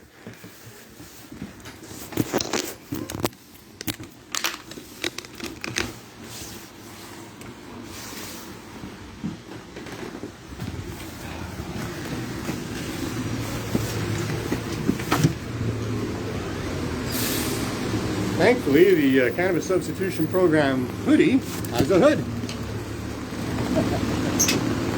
And so you can have one too, as we mentioned before. Contact us. We'll send you one. So this is our RV. This is where we have been helping people for 13 months. It's been home. It's a little bit crowded in there. It gets a little bit cold, but we have a propane heater that we use, and it gets a little bit warm in the summertime, and we really don't know how to escape that. But yeah, we've been over a year here now. It looks like we're heading into another winter. The police station is right there. It's a block away. They know we're here. They know all about us. They're waiting for us as well to get permission to continue doing what we're doing. In the meantime, they've been very good about leaving us alone, and I must say at this point I'm thankful for the VPD in being tolerant of what we're doing and understanding that what we're doing is of value to this neighborhood, and that we've done everything we can to apply for a license in a proper way, and they're being patient with us. So we're very happy about that, and we'll see how long that lasts. But in the meantime, this is where we're at here. If you come here, there's two ways to access what we're doing. There's the window on the side, which is the Healing Wave, and that's where Jen usually is the person here. Hello, Jen. Hello. How are things? A little wet. A little wet. I hope you're keeping dry in there. We're doing our It best. looks kind of cozy in there. Can you give a little shot of you know, we've got the lighting going on, there's George, you know, and we have just about everything people need here, don't we? Yeah. What sort of things do we have here? Yeah. Everything from suppositories to edibles to concentrates, smokables. We got creams and salves. You know, all kinds of stuff. All kinds of Caps, lots of concentrates. So what kind of concentrates do you have? things. Oh, so many things. We have 2 different kinds of butter right now. We got live rosin. We got like 4 different kinds of diamonds. We got honey oil. We have a full spectrum extract. We have a huge variety of vape cartridges as well, flavored and not flavored. We have a bunch of different hash. We have CBD concentrates as well. Cool. The list just goes on and on. That's a really good list. And you said edibles. I take it that edibles is one word for a whole bunch of different things. What kind of edibles do you got? Well, our newest things right now, we've got some chocolates and some little... You got to speak into the camera, probably. I'm just imagining that that's probably what has to happen. But yeah, we've got some new little miniature banana bread loaves. Nice. 450 milligrams. Banana bread, that's kind of healthy and, you know, helps fill people up. Chocolate, we've got little muffins Chocolates, so from let's see the Tucker. chocolate. I think we're having these made ourselves now. Same with the banana bread. You think we are, huh? I think we Not are. sure. Well, you know, we got somebody do it. I'm not sure if they have a name that we're going to be promoting or not, or if they're just working for us or not, or how that's going to work. But, you know, we're trying to we have to continually make new arrangements in how we get stuff to be able to provide for people. It's an ongoing revolving door almost of how we get our stuff and where it all comes from. We do have our dedicated solid donators who have been helping us for a long time, but there's a lot of other things that you know, come along, and some things that we can no longer get, and so it's a process. But we do a pretty good job of having what people need here most of the time. Yeah. Well, let's go to the back door and see what's going on there. Okay.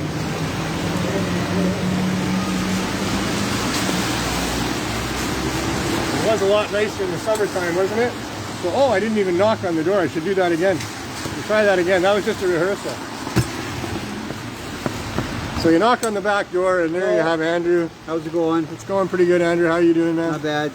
And so this is the CSP door. Even in the rain, I've had 28 members come today. I see. Wow. And that's regular on Tuesdays. I Right have about 30 people on Tuesdays. So what do we have for him today? What do we have today? We got all this today. We have quite a variety. I've got some muffins here from John. Right on. John Murray. And then I've got some cubes here. These are 40 milligram cubes. Green Wilderness. Yes, they are. And then I've got packages of, these are 40, but they're packages of 200, it's 200 milligrams in there. Right on. Right, it's easy for people to handle. Then I've got some cookies. These are 50 milligram cookies from watermelon. Right on. From Gene Dunstan watermelon. Right on. Yeah, 50 milligrams. Pretty good. Nice. I have some from Fraser Valley. I got some 100 milligram. 100 milligram of CBD candy canes. Beautiful. Christmas time. I got some cookies here. These Right are on. 75 milligrams from Damien. Okay. Yeah. Then I got some brownies from Roberta. Nice. These are 80 milligrams. She brings quite a bit, so she's pretty good. Yeah. Then I got some, this is from Colleen. This used to be a lollipop, but this package right here is 100 milligrams of lollipop right here. So that's pretty good. And then I've got some honey Nice. right here from 1 to 1. That's about 150 milligrams in there. Nice. Right? Very nice. Then I've got some snake oil. That's, Beautiful. we looked it up, that's about 800 milligrams in there. Wow. I'm going to give one of those out to somebody as their 420, right? That's 420 right here. Yeah. This is So 400. it's really mil- double that, but we call it 420 because, you know, It's 400 What milligrams else of can we honey do? oil and 400 milligrams of CBD. right on. So it's pretty good. So what else do I have?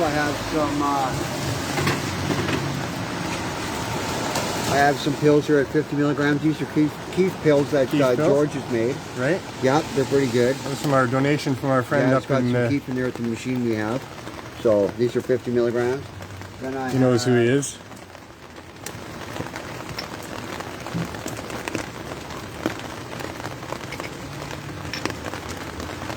These ones right here are 5 milligram ones for the Right. people that only need a small dose, right? Yeah. Or I can finish them off with 420. Yeah. These are 5 milligrams, and these are 50 milligrams. Right on. And those Yeah. are from Dirty Dave. Those are from Dirty Really Dave. happy to have those from Dirty Dave. He Great does job. such great work. He does a great job. Excellent. Yeah, Nice. it's been pretty good today in the rain. All A right. lot of people coming. Well, it's raining out here, Yeah. so we're going to let you go at this point. Okay, I'll brother, see you on the thanks. other side. Okay, thanks for coming. All right. Cheers. Cheers.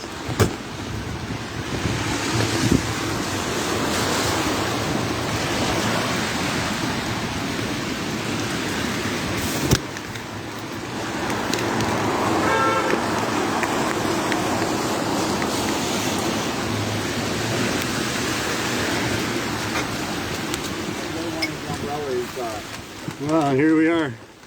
Come in and keep dry, brother. Wet out there. Yeah, this is a lot nicer than out there, that's for sure. That's getting pretty wet out there for sure. So, hey, George, how are you? Rolling. Rolling.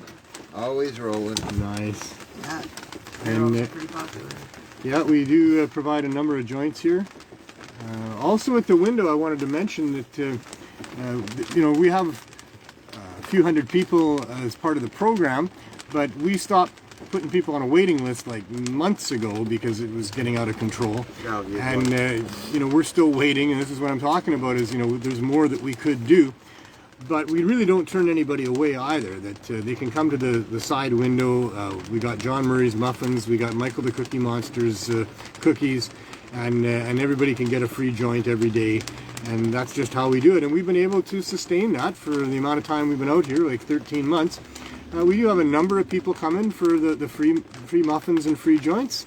But thanks to John and you know, thanks to all the other supporters and things, we're able to do this. So we're really happy about that as well. Being so good.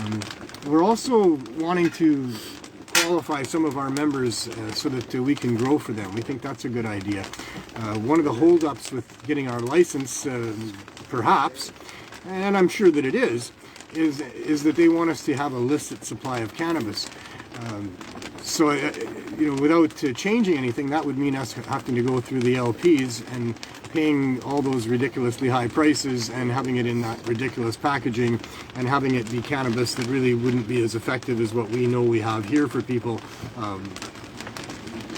None of that would work for us in any way.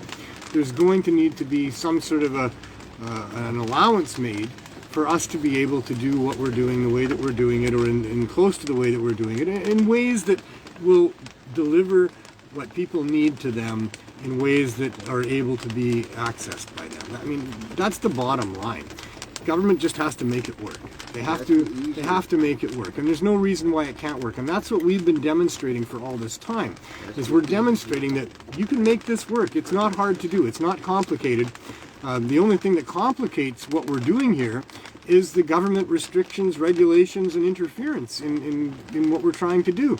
So it's easy to provide cannabis to people that need it without much expense. It's easy to grow cannabis. We could grow way more cannabis than we need, and we can give the excess to the people that need it, that can't afford it. It's not hard to do. But the reason the government doesn't want that to happen, I mean, it sounds like a wonderful plan. It sounds like the type of thing a community would want to have happen. We can help out the needy. Nobody gets hurt. Everything's great. And it sounds like that's what should be supported, but instead it's not. And the government wanting to protect the interests of those that want to continue to gouge consumers with super high prices for well overpackaged inferior cannabis is not something that we can take. And so hopefully we can establish that poor people, sick people need cannabis, and the government will be nice enough to allow poor, sick people to have a store to walk into where they can have their needs met and feel like they're first-class citizens and their dignity is intact. And there's no reason that can't happen. There's many good people that would love to make that happen. We had 180 dispensaries here in Vancouver that were all making that happen. That's what they were all about. They were delivering cannabis to people that needed it when in a world where the government was not allowing that to happen, and they were making sure that happened. The prices were still high in many cases, but in almost all cases there was also allowances for the poor people and the sick people, and they were allowed to do that because they were making up their own rules about how to run their dispensary and how to serve the needs of the people that were coming in to see them. So the government interference has taken most of that away and prevented people from being able to even provide the service. And like I say, there's a lot of people that would love to have their own community-based cannabis store where they can have people come in and get cannabis that they love at prices that make sense and have customers that are happy. There's really such a great, it's a great job if you're providing cannabis to people, and especially if you can get it to them at ways that are affordable. Even when it's not affordable, just being someone that'll get cannabis for people, it makes you a hero. You're constantly thanked for it. It's like, hey, thank you so much for charging me $4,480 for a pound of weed at $10 a gram. You know, and you're still a hero for doing that. And when you can get it to that person at something they can afford, be that for free or at low cost, well, now you're a hero for sure. And lots of people want to be heroes. And if we had a lot more heroes in this world, providing cannabis for people who needed it, getting people off of addiction, getting people out of poverty, getting people so that they can actually work and produce because they feel better and they're more healthy than they used to be, this would be such a much better place to live. So be a hero and help somebody and do something good and make this happen. So maybe you too can have your own cannabis, community-based cannabis store with low barrier access. And thank you so much. I'm starting to ramble on, so it starts to feel like I've said all I want to say. Apparently, it's the job of me to ramble on. And we do need more low barrier because there are lots of people everywhere. Not just the people down here that can't afford to pay $12. Not everybody's got a great job that can afford. Do you know how much $12 would cost or $14 if you went. It adds up. Exactly. It's not just this neighborhood. It's all the neighborhoods. It's It everybody. needs to be everywhere. Yeah. The back door has been activated, and it's a pouring rain day, so you got to go to work, Andrew. We got to help these people. That's why we're here. That was kind of the thing with me at Vandu as well, is that people would line up there in the pouring rain for hours waiting for us to get I our used to line up there for stuff. hours. And it And it didn't. sucks. Like, if you're already in pain, either standing there or sitting on the concrete for 3 hours doesn't help. But the desire, the need Yep. for what we're Exactly. doing, it's That's what it's such a having that. shame that there needs to be that big a need. That I haven't mentioned yet. What's going on in Halifax and London with the CSP there, but. Chris Backer is almost at 2 years of running his program there. That's amazing. He's done such fabulous work. They've got some good volunteers and donators, and he was lamenting about how sad it is that he has to do that. That these poor people, they have to once a week. They're only allowed once a week for a short window of opportunity. And if there's more than 200 people, well, that's all the packs that he has, and every the rest of Well, people. that was And that's why heartbreaking for people. us too at Vandu all the time. Well, that's why people would line up. Right? And like that always sucked. People had to line up for hours because they had learned that if they got there late, then they weren't going to get anything, and it might not get Sometimes anything. even if you lined up early, so many people butted in front of you that you still didn't get anything. It wasn't fun in in the lineup. No. There was a little bit of a sense of community there sometimes. I mean, some people were happy to meet once a week, and it got them out of the I house and remember what a lot have of you. people saying they missed that once we moved here. But there was also a lot of problems with having people line up like that, and, and that's one of them. That, butting in with other people. The weather was horrible, and just having to stand someplace for 2-3 hours when most of these people are suffering in the first place. That's why they're willing to be there. It's really disgustingly sad that they don't have a store easy to walk into 7 days a week that has what they need in ways that they can access it. Be they broke, or be they poor, or be they rich. It is funny that, for the years we were at Vandu, we had no problem. But as soon as we move into a storefront, nope, you're not allowed to exist. Well, no, they didn't say we couldn't go back and But continue to do what we were doing, on the street in Vandu there. Yeah. In fact, that was suggested, but we couldn't. I wouldn't do that again. Because of the problems that we had, especially that last day The that we longest were anybody there. has to wait in line here is maybe 5 or 10 minutes. Yeah. If And I somebody didn't can't put make up I didn't their put mind, the that's tent up today, but I should have, because I should have known it was going to be a rainy day. But I didn't do And it. we don't have complaints about people cutting in line or nothing. People just come up and you can just walk to the window. Every once in a while, somebody's rude and tries to shove it right in front of me. No, you gotta wait your Or just turn. throw something Yeah, in. that's It's it was hot. totally minor compared to what we had going on at Vandu there, for sure. But very happy with Vandu for allowing me to do that. But were very great for difficult to letting do. So also wanted to mention London, Ontario, where Mary McCarty started a program up there. It's now been taken over by William Hicks and a few other good people there. We'll start naming names because I think there's more names than I'm going to be able to mention, but maybe if they want to send me a list. But it's never about that. People don't do it for the recognition. The people that are running these programs are doing it because they want to help people and they know this helps. And to be able to do something where it's doing some good is a very powerful thing. And so that's why we attract such good people here. These three folks here have all been with this program for at least 4 years, right? Yeah.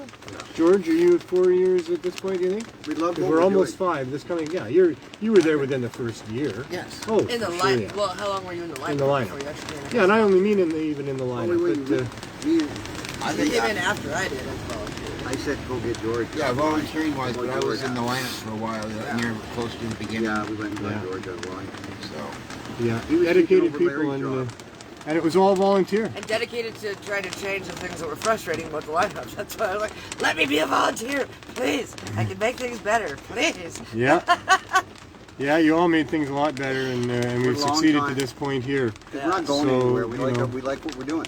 Kudos to the people in London, to the people in Halifax. Mary? I guess I could say William and his people, and Chris and his people. Well, the I Victoria one's think still those are going the too, isn't it? official or unofficial leaders of those places. The Victoria one's still going too, isn't it? Yeah, in Victoria, they took the program there Hopefully, eventually, it'll be everywhere. Every province, every city.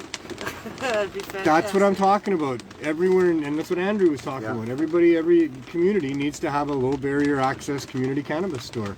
Yep. There's people in every jurisdiction, every community that require that. And for a government to block that and not allow that is cruel and criminal, in my opinion. Seems like the government more believes that every neighborhood needs a liquor store or several liquor stores. Well, no, good You can find example. 1 million of those everywhere. The liquor stores are everywhere. The liquor outlets are everywhere. Super easy to access alcohol.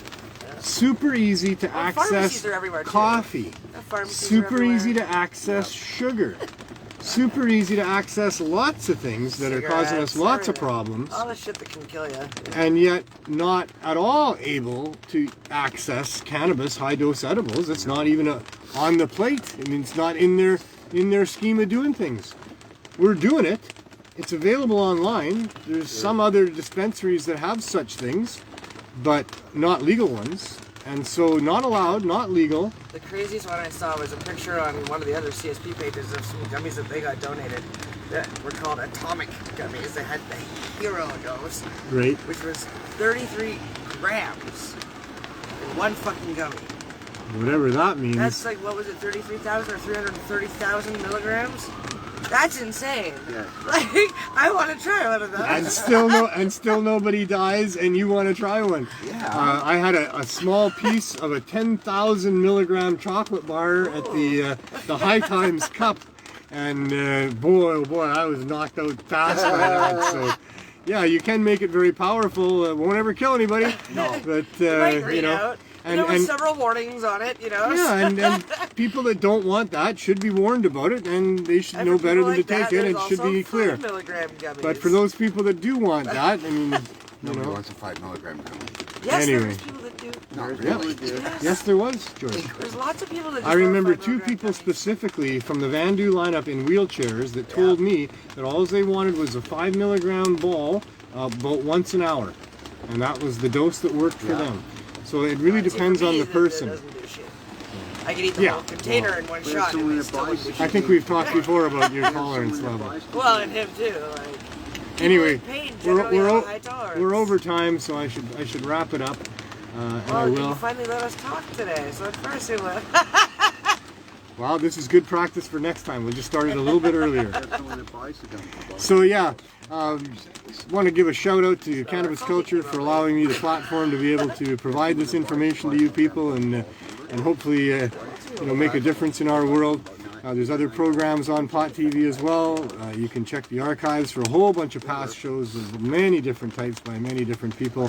Currently, we are doing shows on Mondays with Carly Marley and DC Bud Gal for the 420 Lifestyle Show. You'll see Johnny B with How's It Growing on Fridays every once in a while. Fridays. Thursdays, you can have a Wake and Bake at 10 a.m. DC Bud Gal.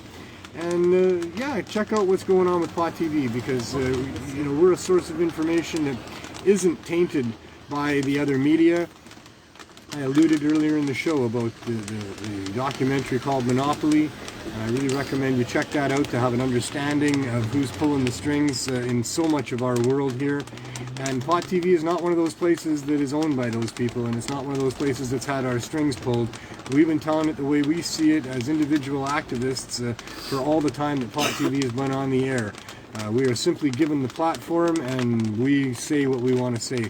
Nobody influences me other than I ask sometimes my colleagues what's new in their world so we can think about whether we want to tell you about it. But it's not like the other media. We are not fed our news stories. We do not repeat verbatim the same sentences as every other news outlet is saying when they've got an agenda of manipulating people and getting an idea out there. We're an independent media outlet, and I'm very happy to be a part of it, and glad that we can do this without that type of interference and influence. So thanks to Pot TV. Thanks to everybody for watching. I really appreciate all the people that watch this show. It's what makes it work for sure. Keep sharing it out there if you can, and telling other people that there is some truth and some hope and some change available, and other Pot TV shows as well. As always, thanks to the people that are making these programs work. Halifax, London, Sudbury, Victoria, Vancouver, all running on pure donations. and a spectacular group of people are helping out with that, and I can't thank those people enough. They all deserve to have a big neon sign with their name on it, but many of them don't care at all if we even mention their names. But thank you to everybody that helps make this work. This is important work that we're doing here, both for the movement of having cannabis provided in a legal way that makes sense for us as cannabis consumers, but also for helping this world out in this serious condition, or serious problem that's going on with the overdose crisis and the tainted drug supply. So thank you to everybody that helps us with that. And as you go about your life, think about what you can do. Think about what phone call might make a difference, who it is that you could contact, what you could say to somebody, how you would say things, what you could do to educate yourself better, what you could do to understand the situation better, how you could find out whether or not we're telling the truth here. Research everything we say, look into it, find how deep the corruption goes and where it's coming from and how that all works so that we can maybe have a chance of doing something about it. Most of all, be kind to each other and go about your life being the best person you can be and have as much fun as you can. We'll see you next week.